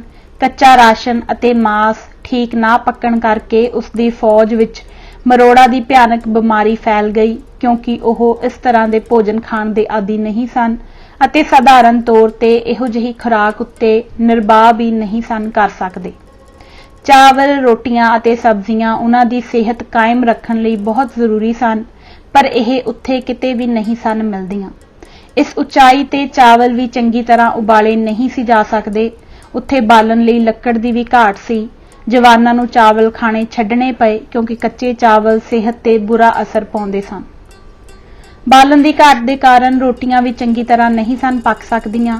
ਸੈਨਿਕ ਹਰ ਤਰ੍ਹਾਂ ਦੀ ਠੰਡ, ਬਿਮਾਰੀ, ਗਰਮ ਕੱਪੜਿਆਂ ਦੀ ਕਮੀ ਅਤੇ ਲੜਾਈ ਦੀਆਂ ਸਭ ਬੇਆਰਾਮੀਆਂ ਨੂੰ ਤਾਂ ਸਹਿਣ ਕਰ ਸਕਦੇ ਸਨ, ਪਰੰਤੂ ਪੀਣ ਦੇ ਪਾਣੀ ਅਤੇ ਖੁਰਾਕ ਦੀ ਘਾਟ ਨੇ ਉਹਨਾਂ ਦੀ ਸਿਹਤ ਅਤੇ ਲੜਨ ਦੀ ਸ਼ਕਤੀ ਅਤੇ ਹੌਸਲੇ ਉੱਤੇ ਬਹੁਤ ਬੁਰਾ ਅਸਰ ਪਾਇਆ। ਟੋਯੋ ਦੀ ਲੜਾਈ। ਜਰਨੈਲ ਜ਼ੋਰਾਵਰ ਸਿੰਘ ਦੁਸ਼ਮਣ ਨਾਲ ਆਮੋ ਸਾਹਮਣੇ ਮੁਕਾਬਲਾ ਕਰਨ ਲਈ 10 ਦਸੰਬਰ 1841 ਨੂੰ ਟੋਯੋ ਪਹੁੰਚਿਆ, ਜੋ ਕਿ ਕਾਰਥੋਂਗ ਅਤੇ ਤਕਲਾਕੋਟ ਦੇ ਵਿਚਕਾਰ ਇੱਕ ਛੋਟਾ ਜਿਹਾ ਪਿੰਡ ਸੀ। ਜਰਨੈਲ ਜ਼ੋਰਾਵਰ ਸਿੰਘ ਨੇ ਸਭ ਕਠਿਨਾਈਆਂ ਪਰੇ ਸੁੱਟ ਦਿੱਤੀਆਂ ਅਤੇ ਬੜੇ ਭਰੋਸੇ ਨਾਲ ਦੁਸ਼ਮਣ ਤੇ ਹਮਲਾ ਕਰਕੇ ਲੜਾਈ ਵਿੱਚ ਜੁਟ ਗਿਆ। ਲੜਾਈ 3 ਦਿਨ ਜਾਰੀ ਰਹੀ ਅਤੇ ਤੀਸਰੇ ਦਿਨ ਵੀ ਜਰਨੈਲ ਬਹੁਤ ਹੀ ਜੋਸ਼ ਵਿੱਚ ਸੀ। ਉਸਦਾ ਹੌਸਲਾ ਬਹੁਤ ਉੱਚਾ ਸੀ ਅਤੇ ਅੰਤਿਮ ਹਮਲੇ ਲਈ ਉਸਨੇ ਆਪ ਹੀ ਕਮਾਨ ਸੰਭਾਲ ਲਈ। ਤਿੱਬਤ ਦੀਆਂ ਫੌਜਾਂ ਮੈਦਾਨ ਨੂੰ ਛੱਡ ਕੇ ਦੌੜਨ ਵਾਲੀਆਂ ਹੀ ਸਨ ਕਿ ਜਰਨੈਲ ਜੋਸ਼ ਵਿੱਚ ਆ ਕੇ ਆਪ ਖੁਦ ਆਪਣੀਆਂ ਫੌਜਾਂ ਦੀ ਅਗਵਾਈ ਵਾਸਤੇ ਯੁੱਧ ਵਿੱਚ ਆ ਕੁੱਦਿਆ। ਬਦਕਿਸਮਤੀ ਨਾਲ ਉਸਦੇ ਸੱਜੇ ਪੱਟ ਤੇ ਗੋਲੀ ਲੱਗੀ ਅਤੇ ਉਹ ਘੋੜੇ ਤੋਂ ਡਿੱਗ ਪਿਆ। ਇਸ ਦੁਰਘਟਨਾ ਨੇ ਉਸਦੀ ਜਿੱਤ ਨੂੰ ਹਾਰ ਵਿੱਚ ਤਬਦੀਲ ਕਰ ਦਿੱਤਾ। ਇਸ ਨਾਲ ਦੁਸ਼ਮਣ ਦੇ ਹੌਸਲੇ ਵੱਧ ਗਏ ਅਤੇ ਸਿੱਖ ਫੌਜ ਦੇ ਹੌਸਲੇ ਟੁੱਟ ਗਏ। ਫਿਰ ਹੱਥੋਂ ਹੱਥੀ ਲੜਾਈ ਸ਼ੁਰੂ ਹੋ ਪਈ। ਦੁਸ਼ਮਣ ਨੇ ਜਲਦੀ ਹੀ ਜਰਨੈਲ ਨੂੰ ਘੇਰਾ ਪਾ ਲਿਆ, ਪਰ ਜਰਨੈਲ ਤਲਵਾਰ ਚਲਾਉਣ ਵਿੱਚ ਇਤਨਾ ਨਿਪੁੰਨ ਸੀ ਕਿ ਜਿੰਨਾ ਚਿਰ ਤੱਕ ਉਹ ਜਿਉਂਦਾ ਰਿਹਾ, ਕਿਸੇ ਤਿੱਬਤੀ ਨੂੰ ਵੀ ਉਸਦੇ ਲਾਗੇ ਜਾਣ ਦਾ ਹੌਸਲਾ ਨਾ ਪਿਆ। ਦੁਸ਼ਮਣਾਂ ਦੀ ਫੌਜ ਵਿੱਚੋਂ ਕਿਸੇ ਇੱਕ ਸਿਪਾਹੀ ਨੇ ਉਸਦੇ ਪਿੱਛੋਂ ਦੀ ਹੋ ਕੇ ਉਸ ਉੱਤੇ ਇੱਕ ਤਰ੍ਹਾਂ ਦਾ ਬਰਛਾ ਦੂਰੋਂ ਸੁੱਟ ਕੇ ਮਾਰਿਆ। ਇਹ ਵੁੰਗ ਉਸ ਦੀ ਪਿੱਠ ਤੇ ਲੱਗਾ ਅਤੇ ਉਸ ਨੂੰ ਚੀਰਦਾ ਹੋਇਆ ਉਸ ਦੀ ਛਾਤੀ ਵਿੱਚ ਦੀ ਅਗਲੇ ਤਰਫੋਂ ਬਾਹਰ ਆ ਨਿਕਲਿਆ। ਇਸ ਤਰ੍ਹਾਂ ਉਸ ਬਹਾਦਰ ਜਰਨੈਲ ਤੇ ਦੇਸ਼ ਭਗਤ ਨੇ ਲੜਾਈ ਦੇ ਮੈਦਾਨ ਵਿੱਚ ਸਿੱਖ ਰਾਜ ਲਈ ਸ਼ਹੀਦੀ ਪਾਈ। ਇਹ ਘਟਨਾ 12 ਦਸੰਬਰ 1841 ਨੂੰ ਵਾਪਰੀ। ਤਿੱਬਤੀ ਇਸ ਡਿੱਗੇ ਫੌਜਾਂ ਦੇ ਮੁਖੀ ਉੱਪਰ ਗਿਰਜਾਂ ਦੀ ਤਰ੍ਹਾਂ ਟੁੱਟ ਪਏ। ਉਹਨਾਂ ਨੇ ਉਸਦੇ ਸਾਰੇ ਹੀ ਵਾਲ ਪੁੱਟ ਲਏ ਕਿਉਂਕਿ ਉਹ ਇਹਨਾਂ ਨੂੰ ਇੱਕ ਨਿਸ਼ਾਨੀ ਦੇ ਤੌਰ ਤੇ ਰੱਖਣਾ ਚਾਹੁੰਦੇ ਸਨ ਅਤੇ ਫਿਰ ਉਸ ਦਾ ਮਾंस ਛੋਟੇ-ਛੋਟੇ ਟੁਕੜਿਆਂ ਵਿੱਚ ਵੰਡਿਆ ਗਿਆ ਅਤੇ ਉਸ ਜ਼ਿਲ੍ਹੇ ਦੇ ਹਰ ਪਰਿਵਾਰ ਨੇ ਉਸ ਦੀ ਇੱਕ-ਇੱਕ ਬੋਟੀ ਦਾ ਟੁਕੜਾ ਲੈ ਲਿਆ ਤਾਂ ਕਿ ਉਹ ਆਪਣੇ ਘਰ ਦੀ ਛੱਤ ਨਾਲ ਲਟਕਾ ਸਕਣ। ਤਿੱਬਤੀਆਂ ਦਾ ਇਹ ਦ੍ਰਿੜ ਵਿਸ਼ਵਾਸ ਸੀ ਕਿ ਅਜਿਹੇ ਬਹਾਦਰ ਮਨੁੱਖ ਦਾ ਮਾंस ਆਪਣੇ ਘਰ ਰੱਖਣ ਨਾਲ ਉਹਨਾਂ ਦੇ ਦਿਲ ਨੂੰ ਮਜ਼ਬੂਤ ਬਣਾਵੇਗਾ, ਉਹਨਾਂ ਦੀ ਔਲਾਦ ਜ਼ੋਰਾਵਰ ਸਿੰਘ ਵਰਗੀ ਬਹਾਦਰ ਪੈਦਾ ਹੋਵੇਗੀ। ਇਸ ਤਰ੍ਹਾਂ ਉਸ ਦੇ ਮਾंस ਦੀਆਂ ਬੋਟੀਆਂ ਸਾਰਾ ਦਿਨ ਪੈਸਿਆਂ ਨਾਲ ਵੀ ਵਿਕਦੀਆਂ ਰਹੀਆਂ। ਜਰਨੈਲ ਜ਼ੋਰਾਵਰ ਸਿੰਘ ਦੀ ਮੌਤ ਖਾਲਸਾ ਫੌਜ ਲਈ ਇੱਕ ਫੈਸਲਾ ਕੁੰਨ ਅਤੇ ਤਬਾਹ ਕਰਨ ਵਾਲੀ ਸੱਟ ਸੀ। ਇਸ ਨਾਲ ਛੇਤੀ ਹੀ ਉਹਨਾਂ ਦੇ ਪੈਰ ਉਖੜ ਗਏ। ਟੋਇਓ ਦੀ ਲੜਾਈ ਸਿੱਖ ਫੌਜਾਂ ਨੇ ਆਪਣੀਆਂ ਘਰਾਂ ਤੋਂ ਦੂਰ ਬਹੁਤ ਹੀ ਭੈੜੀ ਧਰਤੀ ਅਤੇ ਭੈੜੇ ਮੌਸਮ ਵਿੱਚ ਲੜੀ ਸੀ।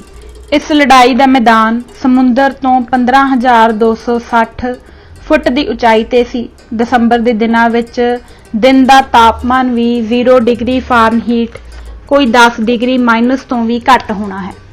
ਰਾਤ ਦਾ ਤਾਪਮਾਨ ਕੋਈ -30 ਡਿਗਰੀ ਨਾਲੋਂ ਵੀ ਥੱਲੇ ਜਾਂਦਾ ਹੈ। ਭਾਵੇਂ ਉੱਥੇ ਬਰਫ਼ ਬਹੁਤ ਘੱਟ ਪੈਂਦੀ ਸੀ। ਇਸ ਇਲਾਕੇ ਦੀ ਠੰਡ ਕੇਵਲ ਉਹ ਹੀ ਲੋਕ ਸਹਾਰ ਸਕਦੇ ਹਨ ਜੋ ਭੇਡਾਂ ਦੀ ਖਲ ਦੇ ਕੱਪੜੇ ਪਾਉਂਦੇ ਹਨ। ਇੱਥੋਂ ਦੇ ਵਸਨੀਕ ਇਸ ਠੰਡ ਦੇ ਆਦੀ ਹਨ ਅਤੇ ਅੱਗ ਦੇ ਦੁਆਲੇ ਬੈਠ ਕੇ ਗੁਜ਼ਾਰਾ ਕਰਦੇ ਹਨ। ਕਈ ਰਾਤਾਂ ਸਿੱਖ ਸਿਪਾਹੀ ਲਗਾਤਾਰ ਇਸ ਸਖਤ ਸਰਦੀ ਵਿੱਚ ਕੂਚ ਕਰਦੇ ਰਹੇ ਅਤੇ ਅਤਿਅੰਤ ਠੰਡ ਦੇ ਦੌਰਾਨ ਉਹਨਾਂ ਵਿੱਚੋਂ ਕਈਆਂ ਦੀਆਂ ਮੌਤਾਂ ਹੋ ਗਈਆਂ। ਤਕਰੀਬਨ ਸਭ ਆਦਮੀਆਂ ਤੇ ਇਸ ਠੰਡ ਦਾ ਅਸਰ ਹੋਇਆ। ਸਿੱਖ ਫੌਜਾਂ ਕੋਲ ਨਾ ਤਾਂ ਇਸ ਠੰਡ ਦਾ ਮੁਕਾਬਲਾ ਕਰਨ ਲਈ ਗਰਮ ਕੱਪੜੇ ਹੀ ਸਨ ਅਤੇ ਨਾ ਹੀ ਉਹ ਇਸ ਠੰਡੇ ਤਾਪਮਾਨ ਦੀਆਂ ਹਾਲਾਤਾਂ ਵਿੱਚ ਲੜਨ ਦੇ ਆਦੀ ਸਨ। ਉਹ ਇਸ ਮੌਸਮ ਅਤੇ ਰੁੱਤ ਵਿੱਚ ਬਾਲਣ ਲਈ ਲੱਕੜ ਦੀ ਲੋੜ ਨੂੰ ਵੀ ਜ਼ਰੂਰੀ ਸਮਝਦੇ ਸਨ। ਆਪਣੇ ਭੋਜਨ ਅਤੇ ਆਪਣੇ ਹੱਥ ਗਰਮ ਕਰਨ ਲਈ ਕਈ ਸਿਪਾਹੀਆਂ ਨੇ ਆਪਣੀਆਂ ਬੰਦੂਕਾਂ ਦੇ ਲੱਕੜੀ ਵਾਲੇ ਹਿੱਸੇ ਨੂੰ ਵੀ ਜਲਾ ਦਿੱਤਾ ਸੀ।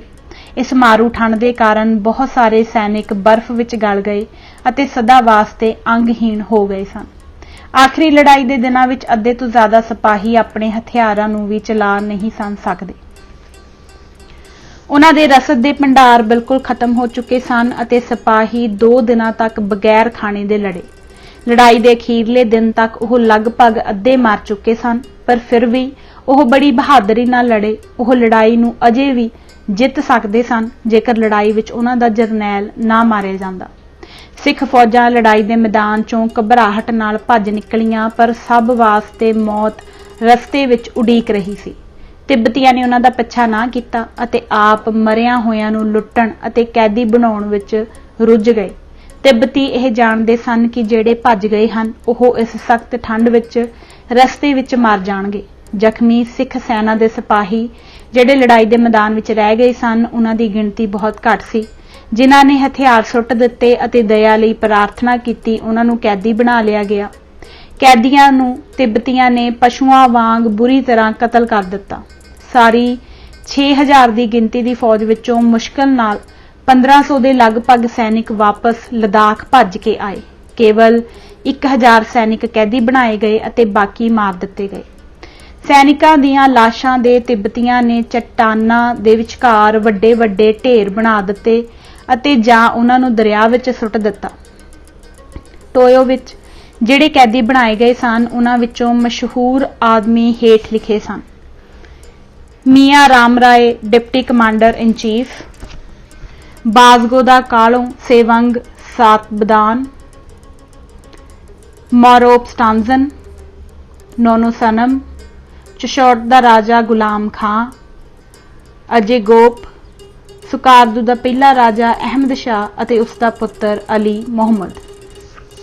ਇਹਨਾਂ ਵਿਅਕਤੀਆਂ ਨੂੰ ਕੈਦੀ ਬਣਾ ਕੇ ਲਹਾਸਾ ਭੇਜ ਦਿੱਤਾ ਗਿਆ। ਇਹਨਾਂ ਕੈਦੀਆਂ ਵਿੱਚੋਂ ਕੁਝ ਕੈਦੀਆਂ ਨੂੰ ਸਨ 1842 ਵਿੱਚ ਸਿੱਖਾਂ ਤੇ ਚੀਨ ਦੇ ਵਿਚਕਾਰ ਅਹਿਦਨਾਮਾ ਹੋ ਜਾਣ ਕਰਕੇ तिब्बती फौजां ने कैद विचों छड़ दिता अते ओह वापस भारत आ गए, पर कई लहासा विच ही ठहर गए अते उत्थे ही विआह करके उत्थों दे ही वसनीक बन गए। उन्हां दे बंस अज कल भी लहासा विच मिलदे हन। तकलाकोट तो भजना। कुछ सैनिक सिख फौज की तबाही की उदास कहानी दसन लई तकलाकोट के किले तो भज निकले। किले की सिख फौज के दिल इस हार की दुख भरी सूचना सुन के इतने गिर गए सन कि वह तकलाकोट नूं बगैर किसी लड़ाई दे ही छड्ड के लिपू लेखू दर्रे नूं पार करते हुए अते 16,000 फुट की उचाई ते बर्फ दीआं चिट्टियां चोटियां विचों दी लंघदे हुए भारत विच आशाकोट अस्थान ते आण पहुंचे। भज्जण वेले उन्हां दे कमांडर मेहता बस्ती राम ने कैंप विच अग बलदी रख के अते घोड़ियां नूं बज्जे होए छड्ड के दुश्मन नूं अपने किला छड्डण बारे धोखा दिता। इस सख्त ठंड विच कई सैनिक रस्ते विच ही मारे गए। सिपाहियां ने अपनियां तलवारां, लोहे दीआं टोपियां अते जरा बख्तर भी मुट्ठी भर दाणियां लई वेच दिते। उन्हां दे कुछ हथियार अज भी आशाकोट दे राजे कोल पए होए हन। आशाकोट दे राजे ने सिख सिपाहियां नूं भारत विच बच के वापस आउण लई बहुत सहायता अते आराम दिता।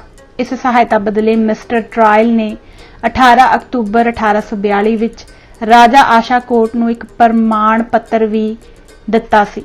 यह प्रमाण पत्र मैं तुहानूं उस चंगे काम दे धन्नवाद वजों देंदा हां जिस राही आपने सिखां दी तिब्बत राही साडे इलाके विच आउण लई बची हुई फौज दी बहुत खुले दिल नाल सहायता कीती सी।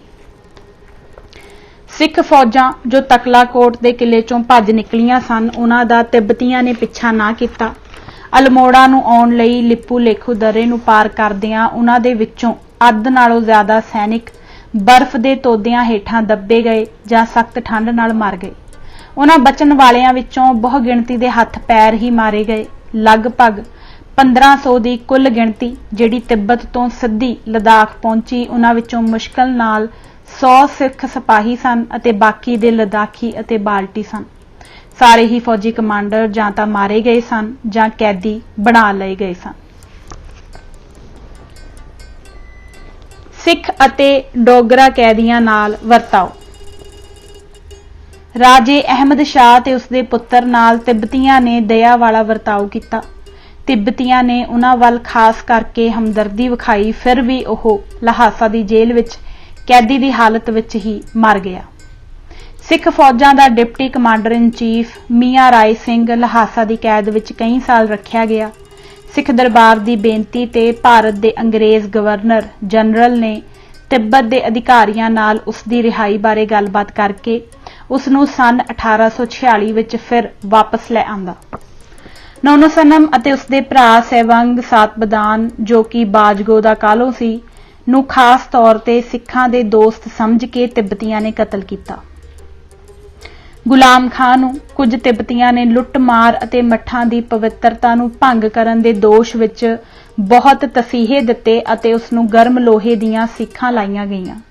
उसदे जींदे दे सारे मांस नूं गरम सन्नियां नाल पकड़ के खिंचिया गया अते फिर टोटे टोटे किया गया। उसदे सारे ही अंग कट दिते गए अते उसनूं हौली हौली मारिया गया। जदों जरनैल जोरावर सिंह नूं कारथोंगवाल तिब्बतियां दा मुकाबला करन लई वापस मुड़ना पिया सी तां उसने कमेदान पहलवान सिंह, मुंशी गुरा दत्ता अते सूबेदार तेगा नूं, जिन्हां नूं कि उसने लद्दाख वल ही छड्डिया होया सी, हुक्म भेज दिता कि वह अपनी फौज नूं लैके तिब्बत आ जाण। उसदे हुक्म अनुसार जद यह लोग मानसरोवर दे लागे कुंभक लैके पहुंचे तां उदों उन्हां ने सिख फौजां दी टोयो दी कहानी सुनी तां ओह लद्दाख दी हिफाजत लई रस्ते विचों ही लद्दाख नूं मुड़ आए। जरनैल जोरावर सिंह दी तिब्बत विच यादगार। जरनैल जोरावर सिंह नूं पश्चिमी तिब्बत विच एक बड़ा भयानक खतरनाक आदमी समझिया जांदा सी। उसनूं ओह एक जादूगर समझदे सन। उसदी मौत ते उसदे शरीर दा खून निचोड़ के उसदा मांस तिब्बत दे उन्हां सब सिपाहियां विच वंडिया गया जिन्हां ने टोयो दी लड़ाई विच हिस्सा लिया सी। उसदा सिर लहासा भेजिया गया जिथे कि ओह एक वड्डे चौरटोन विच दब दिता गया। उसदा एक सुक्का होया हथ तोशीगंग दे गोपा विच सन 1950 तक रखिया होया सी। इस गोंपा विच सालाना मेले समय बोधी प्रार्थनावां करदे सन कि ओह फिर मुड़ के तिब्बतियां नूं दुख देण लई धरती ते जन्म ना लै आवे। तिब्बती यह विश्वास रखते सन कि हर आत्मा दोबारा किसी इंसान की शक्ल विच हर मौत के बाद जन्म लैंदी है। जरनैल की एक वड्डी सारी समाध टोयो के स्थान उत्ते तिब्बतियां वल्लों बनाई गई सी। यह समाध भी सन 1950 तक मौजूद सी। इस जगह ते भी साल बाद जरनैल जोरावर सिंह की आत्मा लई प्रार्थनावां कीतियां जांदियां सन। तिब्बतियां दा यह रिवाज एक बाहरों आए हुए जेतू की बर्बादी के निशान नूं उन्हां दे दिल विच सदा ताज़ा रखदा है अते ओह विश्वास रखते हैं कि अंत विच तिब्बत उत्ते हमला करन वाले हर एक दी इसे तरह ही बर्बादी होवेगी। लेखक नूं कई तिब्बती लोग लद्दाख विच मिले सन अते कईयां दा कथन है कि टोयो दी समाध जोरावर सिंह दे लिंग उत्ते बनाई गई सी। अध्याय 10वां लद्दाख विच बगावत अते तिब्बतियां दा जवाबी हमला। सिख हार मगरों पश्चिमी तिब्बत ते लद्दाख की हालत। सिखां दी पश्चिमी तिब्बत विच तबाही दे बाद तिब्बतियां दे हौसले बड़े वध गए। उन्होंने सिर्फ सिखां दी फौज दीयां ओह सभे टोलियां ਜਿਹੜੀਆਂ कि लद्दाख अते तकलाकोट दे रस्ते विच छोटे छोटे किलियां विच घिरियां होईयां सन बर्बाद करन लई योजना बनाई। सगों सारे लद्दाख उत्ते कब्जा करके इस नूं तिब्बत राज दा मुड़ एक हिस्सा बनाउण लई मुहिम दी तैयारी कीती। बचे खुचे सिख फौजी खास करके रोगी सिपाही पंजाबी शरणार्थी अते लड़ाई दे भगौड़े ते जख्मी अजे रुडोक गरटोक गडड़ी जोंग वासी गांग विच स्थानक लोकां दे घेरे विच आए हुए सन। इन्हां दी सफाई करके इन्हां इलाकिਆਂ उत्ते दोबारा कब्जा करना सी। यह सारे ही लोग अंत विच तिब्बतियां ने फड़ के लोकां दे सामने खड़े करके कतल कर दिते। तिब्बत विचों जान बचा के कोई 100 सिपाही ही जींदे लद्दाख पहुंचे जिन्हां विच ज़्यादा तौर ते लद्दाखी अते बाल्टी सन। कोई विरला ही सिख जां डोगरा सिपाही होवेगा। लद्दाख विच सिख राज दे खिलाफ नफरत। सन 1830 तो 1841 तक दियां लद्दाख दी धरती ते लगातार लड़ियां गईयां लड़ाइयां ने लद्दाख दी समाजिक सियासी अते आर्थिक हालत बिल्कुल तबाह कर दित्ती। सन 1840 विच माता दी बीमारी नाल 14,000 तो ज़्यादा लोग लद्दाख विच मर गए। लद्दाखियां विच इस बीमारी का असर बहुत जल्दी हो गया सी क्यों जो यह लोग हद तो ज़्यादा गंदे रहिंदे सन अते नहाउंदे नहीं सन। ਉਹ अपने कपड़े सिर्फ उस वेले बदलते जदों ਉਹ गल के टुकड़े टुकड़े हो जाते सन। ਇਹੋ ਜਿਹੀ छूत वाली बीमारी का असर उन्हां सारे वहमी लोकां उत्ते बहुत ही भयानक होया जिसने देश विच बहुत जानी नुकसान किया ते लद्दाख की आबादी काफ़ी घट गई। ਉਹ इस सारी विपता का दोष लद्दाखी सिख हुक्मरानां उत्ते लाउंदे हन। इस बीमारी की तबाही नालों लड़ाई की तबाही ज़्यादा सी। चीचक नूं तां ਉਹ देवतिਆਂ ਦੀ ਕਰੋਪੀ ख्याल करते पर लड़ाई नूं इंसान की पैदा की हुई बीमारी समझते सन।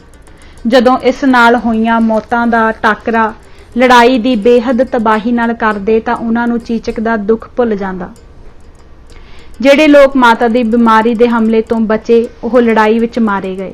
लद्दाख के सब घराणे ही लड़ाई जां चीचक नाल मरे हुए संबंधियां दा मातम कर रहे सन अते ਜਿਹੜੇ लड़ाई चों बच भी गए ਉਹ अपनी जायदाद अते घरां दी तबाही का अफसोस कर रहे सन।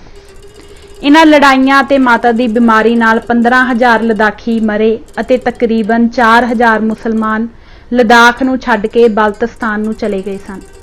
4,000 लद्दाखियां विचों जिन्हां ने पश्चिमी तिब्बत विच जरनैल जोरावर सिंह का साथ दिता सी बहु गिणती तां टोयो की लड़ाई विच ही मारी गई सी जां पश्चिमी तिब्बत तो वापस दौड़दियां होइयां बर्फां अते ठंड विच तबाह हो गई सी। केवल 100 लद्दाखी सैनिक लद्दाख विचों बच के आए। 400 लद्दाखियां नूं तिब्बतियां ने कैदी बना लिया अते ओह लहासा विच कैद कर दिते गए। इन्हां कैदियां विचों भी तिब्बती अधिकारियों ने बहुत थोड़े सैनिकां नूं लद्दाख वापस जाण दी आग्या दित्ती। इस बारे कनिंगम लिखदा है कि सिख हमलावरां ने मठां विचों सोने अते कीमती धातां दीयां मूर्तियां अते कीमती समान की लुੱਟ-मार करके सारे बोधी लोकां दे पवित्र मनां नूं बहुत सख्त सੱਟ मारी। नाल ही उन्हां ने मठां दी जमीन ते कब्जा करके लामियां नाल सख्त दुश्मनी पा लई।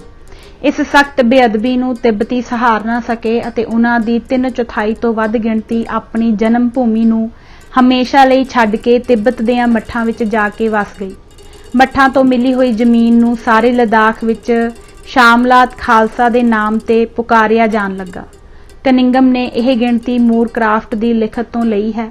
ਮੂਰਕ੍ਰਾਫਟ ਨੇ ਉਸ ਵੇਲੇ ਦੀ ਲਦਾਖ ਦੀ ਆਬਾਦੀ ਦਾ ਅੰਦਾਜ਼ਾ 1,65,000 ਲਾਇਆ ਹੈ। ਲਦਾਖ ਦੀ ਇਹ ਸੰਖਿਆ ਬੜੀ ਹੀ ਵਧਾ ਕੇ ਦੱਸੀ ਗਈ ਹੈ। ਉਸ ਸਮੇਂ ਦੀ ਆਬਾਦੀ ਕਿਸੇ ਹਾਲਤ ਵਿੱਚ ਵੀ 1 ਲੱਖ ਤੋਂ ਵੱਧ ਨਹੀਂ ਸੀ ਹੋ ਸਕਦੀ ਅਤੇ ਇਸ ਤਰ੍ਹਾਂ ਹੀ ਉਸਨੇ ਉਹਨਾਂ ਦਾ ਜਾਨੀ ਨੁਕਸਾਨ ਦਾ ਅੰਦਾਜ਼ਾ ਵੀ ਵਧਾ ਚੜਾ ਕੇ ਲਾਇਆ ਹੈ।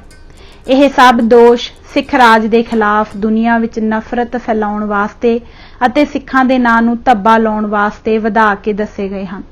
ਸਿੱਖਾਂ ਵੱਲੋਂ ਲਦਾਖੀ ਅਤੇ ਤਿੱਬਤੀ ਮੱਠਾਂ ਤੇ ਘਰਾਂ ਦੀ ਲੁੱਟਮਾਰ ਦੀ ਕਹਾਣੀ ਹੋਰ ਕਿਸੇ ਵੀ ਇਤਿਹਾਸਕਾਰ ਨੇ ਨਹੀਂ ਦੱਸੀ। ਇੱਥੋਂ ਤੱਕ ਕਿ ਲਾਮੇ ਜਿਹੜੇ ਸਿੱਖਾਂ ਦੀਆਂ ਜਿੱਤਾਂ ਤੇ ਬਹੁਤ ਹੀ ਜ਼ਿਆਦਾ ਖਾਰ ਖਾਂਦੇ ਸਨ ਅਤੇ ਅਤਿਅੰਤ ਦੁਖੀ ਸਨ, ਉਹਨਾਂ ਨੇ ਵੀ ਉਹਨਾਂ ਦੇ ਮੱਠਾਂ ਦੀ ਪਵਿੱਤਰਤਾ ਭੰਗ ਕਰਨ ਅਤੇ ਵਿਸ਼ਵਾਸਘਾਤ ਦਾ ਦੋਸ਼ ਸਿੱਖਾਂ ਉੱਤੇ ਨਹੀਂ ਲਾਇਆ। ਸ਼ਾਇਦ ਲਦਾਖ ਵਿੱਚ ਉਹਨਾਂ ਦੇ ਬਾਗੀ ਆਗੂਆਂ ਨੇ ਸਿੱਖਾਂ ਦੇ ਖਿਲਾਫ ਲੋਕਾਂ ਨੂੰ ਭੜਕਾਉਣ ਵਾਸਤੇ ਮੱਠਾਂ ਦੀ ਪਵਿੱਤਰਤਾ ਅਤੇ ਲੁੱਟਮਾਰ ਦੀਆਂ ਗੁੱਝੀਆਂ ਕਹਾਣੀਆਂ ਫੈਲਾਈਆਂ ਹੋਣ। ਸਥਾਨਕ ਲੋਕ ਯਕੀਨੀ ਤੌਰ ਤੇ ਆਜ਼ਾਦੀ ਚਾਹੁੰਦੇ ਸਨ ਅਤੇ ਬਾਹਰ ਤੋਂ ਆਏ ਹੋਏ ਸਿੱਖ ਹਮਲਾਵਰਾਂ ਨਾਲ ਨਫ਼ਰਤ ਤੇ ਈਰਖਾ ਕਰਦੇ ਸਨ, ਜਿਨ੍ਹਾਂ ਨੇ ਕਿ ਉਹਨਾਂ ਨੂੰ ਗੁਲਾਮ ਬਣਾਇਆ ਹੋਇਆ ਸੀ। ਉਹਨਾਂ ਦੀ ਆਜ਼ਾਦੀ ਦਾ ਹੱਕ ਖੋਇਆ ਹੋਇਆ ਸੀ ਅਤੇ ਉਹਨਾਂ ਉੱਤੇ ਬਹੁਤ ਭਾਰੇ ਟੈਕਸ ਲਾਏ ਹੋਏ ਸਨ। ਲਦਾਖ ਤੇ ਬਲਤਿਸਤਾਨ ਵਿੱਚ ਬਗਾਵਤ ਦੀ ਸਾਜ਼ਿਸ਼। ਤਿੱਬਤ ਵਿੱਚ ਸਿੱਖ ਫੌਜ ਦੀ ਤਬਾਹੀ ਅਤੇ ਲਦਾਖ ਵਿੱਚ ਬਲਤਿਸਤਾਨ ਉੱਤੇ ਉਹਨਾਂ ਦੀਆਂ ਫੌਜਾਂ ਦੀ ਅਣਹੋਂਦ ਨੇ ਲੋਕਾਂ ਨੂੰ ਬਾਹਰਲੇ ਹੁਕਮਰਾਨਾਂ ਦੇ ਖਿਲਾਫ ਉੱਠਣ ਦਾ ਅਤੇ ਬਗਾਵਤ ਕਰਨ ਦਾ ਹੌਸਲਾ ਭਰ ਦਿੱਤਾ। ਗੁਲਾਮੀ ਦੀ ਪੰਜਾਲੀ ਨੂੰ ਲਾਹ ਸੁੱਟਣ ਲਈ ਉਹਨਾਂ ਲੋਕਾਂ ਪਾਸ ਇਸ ਤੋਂ ਚੰਗਾ ਹੋਰ ਕੋਈ ਅਵਸਰ ਨਹੀਂ ਸੀ। ਭਾਵੇਂ ਲਦਾਖ ਦੇ ਕਿਲੇ ਵਿੱਚ ਸਿੱਖ ਫੌਜਾਂ ਦੀ ਗਿਣਤੀ ਥੋੜੀ ਸੀ, ਪਰ ਉਹ ਸਿੱਖ ਫੌਜ ਉੱਤੇ ਹਮਲਾ ਕਰਨ ਦਾ ਹੌਸਲਾ ਨਹੀਂ ਸਨ ਰੱਖਦੇ। ਸੰਨ 1841 ਦਾ ਸਾਰਾ ਹੀ ਸਰਦੀਆਂ ਦਾ ਮੌਸਮ ਉਹਨਾਂ ਦੇ ਆਗੂਆਂ ਨੇ ਬਲਤਿਸਤਾਨ ਅਤੇ ਲਹਾਸਾ ਵਿੱਚ ਅਧਿਕਾਰੀਆਂ ਅਤੇ ਹੁਕਮਰਾਨਾਂ ਨਾਲ ਗੱਠਜੋੜ ਕਰਨ ਵਿੱਚ ਗੁਆ ਦਿੱਤਾ ਅਤੇ ਉਹਨਾਂ ਨਾਲ ਸਾਜ਼ਿਸ਼ ਕਰਕੇ ਇਹ ਫੈਸਲਾ ਕੀਤਾ ਕਿ ਉਹ ਲਦਾਖ, ਜੰਸਕਾਰ ਅਤੇ ਬਲਤਿਸਤਾਨ ਵਿੱਚ ਸਿੱਖਾਂ ਦੇ ਖਿਲਾਫ ਇੱਕੋ ਹੀ ਸਮੇਂ ਇਕੱਠੀ ਬਗਾਵਤ ਕਰਕੇ ਥਾਂ-ਥਾਈਂ ਉਹਨਾਂ ਦੀਆਂ ਫੌਜਾਂ ਨੂੰ ਤਬਾਹ ਕਰ ਦੇਣਗੇ। ਲਦਾਖੀਆਂ ਵਿੱਚ ਜੇਕਰ ਕੋਈ ਦੇਸ਼ ਪਿਆਰ, ਉਤਸ਼ਾਹ ਅਤੇ ਹਿੰਮਤ ਹੁੰਦੀ ਅਤੇ ਉਹਨਾਂ ਦੀ ਲੀਡਰਸ਼ਿਪ ਸੁਚੱਜੀ ਤੇ ਤਕੜੀ ਹੁੰਦੀ ਤਾਂ ਉਹ ਬਗੈਰ ਕਿਸੇ ਬਾਹਰਲੀ ਸਹਾਇਤਾ ਦੇ ਉਸ ਵੇਲੇ ਆਪਣੇ ਆਪ ਹੀ ਥੋੜੀ ਜਿਹੀ ਸਿੱਖਾਂ ਦੀ ਕਿਲੇ ਵਿੱਚ ਘਿਰੀ ਹੋਈ ਫੌਜ, ਜੋ ਤਿੱਬਤ ਦੀ ਹਾਰ ਕਾਰਨ ਬਲ ਤੋੜ ਚੁੱਕੀ ਸੀ, ਦੇ ਖਿਲਾਫ ਬਗਾਵਤ ਕਰ ਸਕਦੇ ਸਨ। ਲਦਾਖੀਆਂ ਨੂੰ ਦੇਸ਼ ਚੋਂ ਸਿੱਖ ਫੌਜਾਂ ਦੇ ਖਿਲਾਫ ਬਗਾਵਤ ਕਰਨ ਲਈ ਪਹਿਲੋਂ ਵੀ ਕਈ ਮੌਕੇ ਮਿਲੇ ਸਨ, ਪਰ ਉਹ ਇਸ ਕੰਮ ਲਈ ਸਦਾ ਅੱਡੋ-ਪਾਟ, ਕਮਜ਼ੋਰ ਤੇ ਢਿੱਲੇ ਰਹੇ।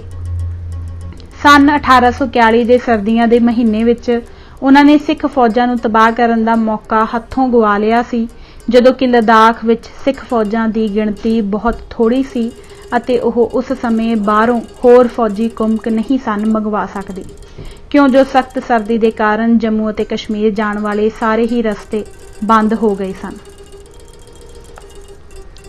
ਬਗਾਵਤ। ਲਦਾਖੀਆਂ ਨੇ ਸਾਰੀਆਂ ਸਰਦੀਆਂ ਸਾਜ਼ਿਸ਼ ਅਤੇ ਯੋਜਨਾ ਬਣਾਉਣ ਵਿੱਚ ਗੁਆ ਦਿੱਤੀਆਂ ਅਤੇ ਸੰਨ 1842 ਦੀ ਬਸੰਤ ਰੁੱਤ ਨੂੰ ਲਦਾਖ ਵਿੱਚ ਸਿੱਖ ਚੌਂਕੀਆਂ ਤੇ ਹਮਲਾ ਕਰਨ ਲਈ ਆਪਣੀਆਂ ਫੌਜਾਂ ਜਮ੍ਹਾਂ ਕਰਨ ਵਿੱਚ ਜਾਇਆ ਕਰ ਦਿੱਤਾ। ਸਰਦੀਆਂ ਵਿੱਚ ਹੀ ਲਹਾਸਾ ਵਿੱਚ ਰਹਿਣ ਵਾਲੇ ਲਦਾਖੀ ਵਪਾਰੀ ਐਲਚੀ ਰਾਹੀਂ ਲਦਾਖ ਨੂੰ ਆਜ਼ਾਦ ਕਰਾਉਣ ਵਾਸਤੇ ਤਿੱਬਤੀ ਕਮਾਂਡਰ ਨਾਲ ਸਹਾਇਤਾ ਪ੍ਰਾਪਤ ਕਰਨ ਲਈ ਸਮਝੌਤੇ ਦਾ ਫੈਸਲਾ ਹੋ ਗਿਆ। ਉਹ ਤਿੱਬਤੀ ਕਮਾਂਡਰ ਪੀਡੀ ਛਾਤਾ ਨੂੰ ਆਜ਼ਾਦ ਬਾਦਸ਼ਾਹ ਦੇ ਤੌਰ ਤੇ ਬਣਾਉਣ ਲਈ ਲਦਾਖੀਆਂ ਦੀ ਸਹਾਇਤਾ ਕਰਨੀ ਮੰਨ ਗਿਆ।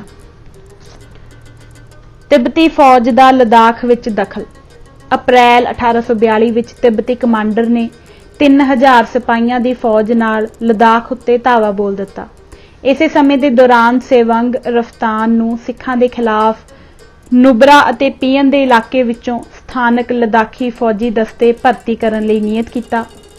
ਆਚੋ ਕੋਬੋ ਨੇ ਕੁਝ ਲਦਾਖੀ ਸਿਪਾਹੀ ਲਦਾਖ ਦੇ ਚਾਂਗ, ਚੋਨਮੇ ਅਤੇ ਰੁਪਛੂ ਜ਼ਿਲ੍ਹਿਆਂ ਵਿੱਚੋਂ ਇਕੱਠੇ ਕਰ ਲਏ ਅਤੇ ਇਹਨਾਂ ਨੂੰ ਨਾਲ ਲੈ ਕੇ ਉਹ ਤਿੱਬਤੀ ਫੌਜ ਦੇ ਕਮਾਂਡਰਾਂ ਨੂੰ ਚਾਂਗਲਾ ਦੇ ਦਰਰੇ ਉੱਤੇ ਜਾ ਮਿਲਿਆ। ਪੀਣ ਵਾਲੀਆਂ ਲਦਾਖੀ ਫੌਜਾਂ ਅਤੇ ਰੁਡੋਕ ਤੋਂ ਤਿੱਬਤੀ ਫੌਜਾਂ ਲਦਾਖ ਦੇ ਮੈਦਾਨ ਵਿੱਚ ਇਕੱਠੀਆਂ ਹੋ ਗਈਆਂ। ਉਹਨਾਂ ਦੀ ਕੁੱਲ ਸੰਖਿਆ ਲਗਭਗ 5000 ਹੋ ਗਈ ਸੀ। ਇਹਨਾਂ ਫੌਜਾਂ ਨੇ ਲਦਾਖ ਦੇ ਗਿਆਲਪੋ ਦੇ ਮਹੱਲ ਅੰਦਰ ਅਤੇ ਮੈਦਾਨ ਵਿੱਚ ਕੈਂਪ ਲਾ ਲਿਆ। ਜਿੰਨੇ ਵੀ ਪੁਰਾਣੇ ਹਥਿਆਰ ਲਦਾਖ ਦੇ ਪੁਰਾਣੇ ਕਿਲੇ ਵਿੱਚੋਂ ਪ੍ਰਾਪਤ ਹੋਏ ਉਹ ਲਦਾਖੀ ਸਿਪਾਹੀਆਂ ਵਿੱਚ ਵੰਡ ਦਿੱਤੇ ਗਏ। ਜਿਨ੍ਹਾਂ ਨੂੰ ਹਥਿਆਰ ਨਾ ਮਿਲ ਸਕੇ ਉਹਨਾਂ ਨੂੰ ਲੱਕੜ ਦੇ ਨਵੇਂ ਬਰਛੇ ਬਣਾ ਕੇ ਦੇ ਦਿੱਤੇ ਗਏ।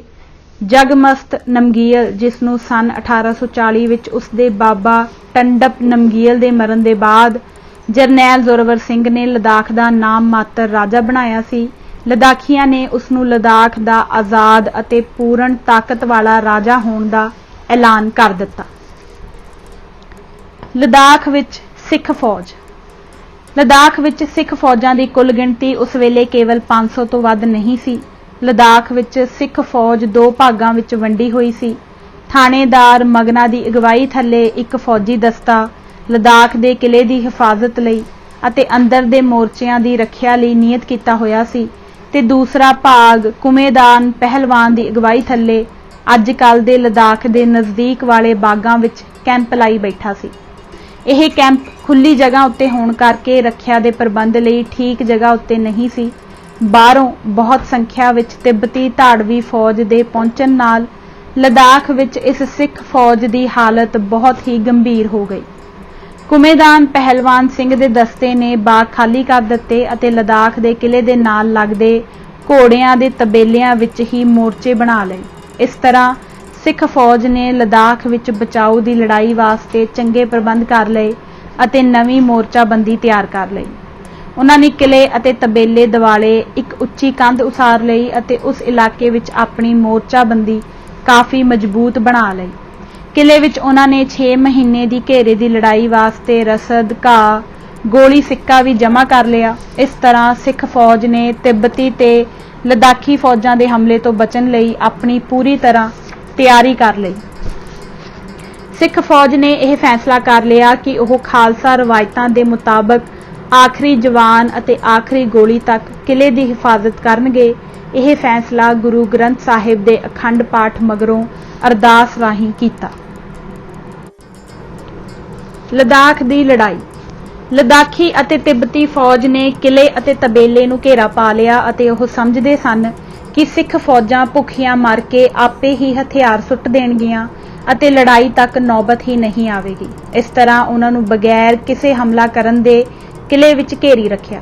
ਬਾਗੀ ਕਮਾਂਡਰਾਂ ਨੇ ਤਬੇਲੇ ਵਿੱਚ ਸਿੱਖ ਚੌਂਕੀਆਂ ਅਤੇ ਕਿਲੇ ਦੀਆਂ ਸਿੱਖ ਫੌਜਾਂ ਦਾ ਆਪਸ ਵਿੱਚ ਤਾਲਮੇਲ ਤੋੜਨ ਲਈ ਕਈ ਅਪੂਰਨ ਜਿਹੇ ਅਤੇ ਕਮਜ਼ੋਰ ਹਮਲੇ ਕੀਤੇ, ਪਰ ਉਹ ਸਿੱਖ ਫੌਜਾਂ ਦੇ ਦੋਵਾਂ ਠਿਕਾਣਿਆਂ ਦਾ ਤਾਲਮੇਲ ਖਤਮ ਕਰਨ ਵਿੱਚ ਸਫਲ ਨਾ ਹੋਏ। ਸਿੱਖਾਂ ਨੇ ਬੜੀ ਚਤਰਤਾ ਨਾਲ ਆਪਣੀਆਂ ਚੌਂਕੀਆਂ ਤੇ ਕਬਜ਼ਾ ਜਮਾਈ ਰੱਖਿਆ ਅਤੇ ਬਾਗੀਆਂ ਦੇ ਕਮਜ਼ੋਰ ਹਮਲਿਆਂ ਦੇ ਖਿਲਾਫ ਆਪਣੀ ਸਥਿਤੀ ਨੂੰ ਮਜ਼ਬੂਤ ਬਣਾ ਲਿਆ।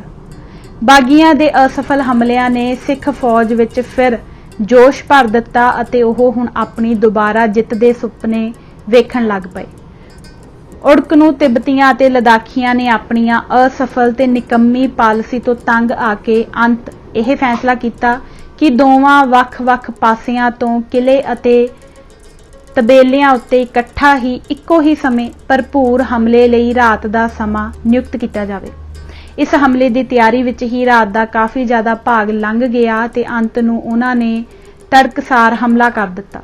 ਸਿੱਖਾਂ ਨੂੰ ਉਹਨਾਂ ਦੇ ਜਾਸੂਸਾਂ ਦੇ ਰਾਹੀਂ ਪਹਿਲੋਂ ਹੀ ਹਮਲੇ ਦੇ ਵਕਤ, ਦਿਸ਼ਾ ਅਤੇ ਉਹਨਾਂ ਦੀ ਸੰਖਿਆ ਦੀ ਪੂਰੀ ਖਬਰ ਮਿਲ ਚੁੱਕੀ ਸੀ ਅਤੇ ਉਹ ਇਸ ਦਾ ਟਾਕਰਾ ਕਰਨ ਲਈ ਪੂਰੀ ਤਰ੍ਹਾਂ ਤਿਆਰ ਸਨ।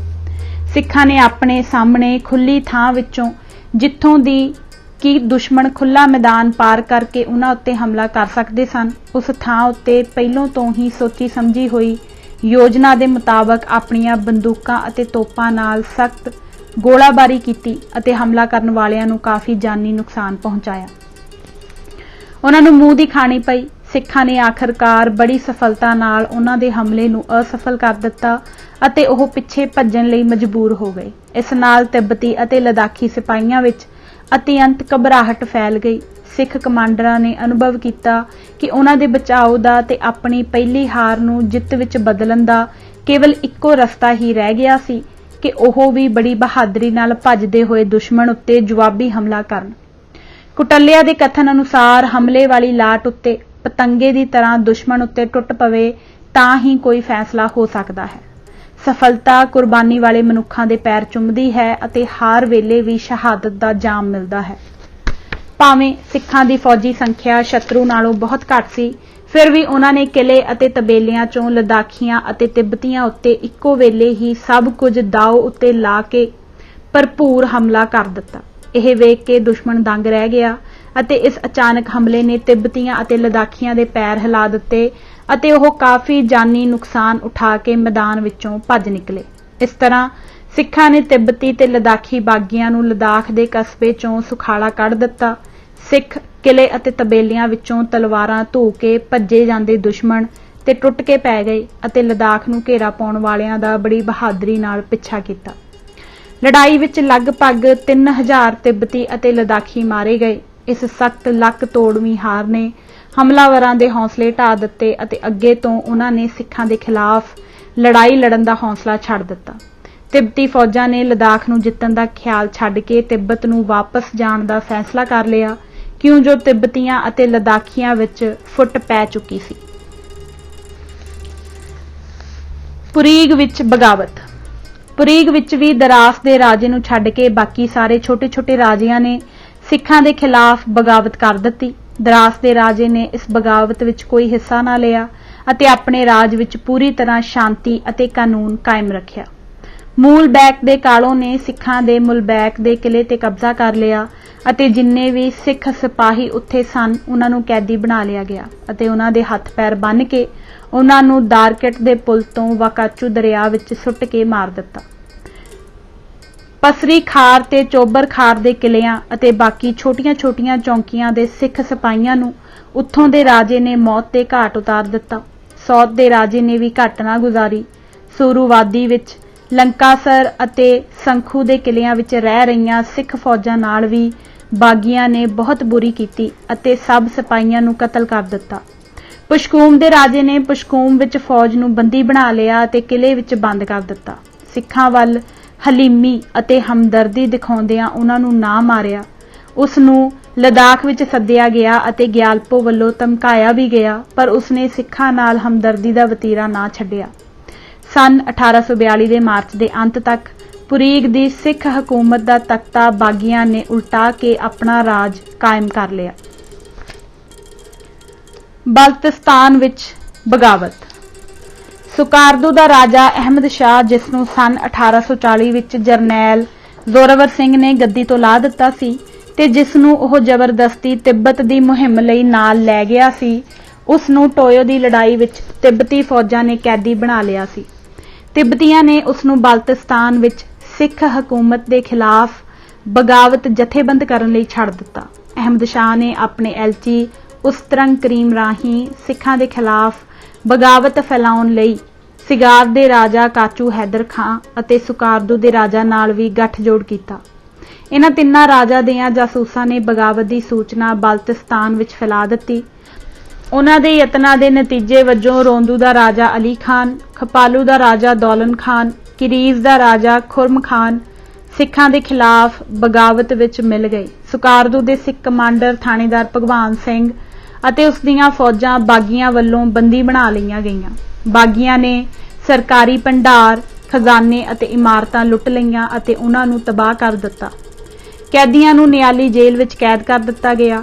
ਸੁਕਾਰਦੂ ਦਾ ਰਾਜਾ ਮੁਹੰਮਦ ਸ਼ਾਹ ਸਿੱਖਾਂ ਦਾ ਵਫਾਦਾਰ ਹੀ ਰਿਹਾ, ਇਸ ਲਈ ਉਸ ਨੂੰ ਇਰਵਡ ਦੇ ਮੱਠ ਵਿੱਚ ਬਾਗੀਆਂ ਨੇ ਕੈਦ ਕਰ ਦਿੱਤਾ।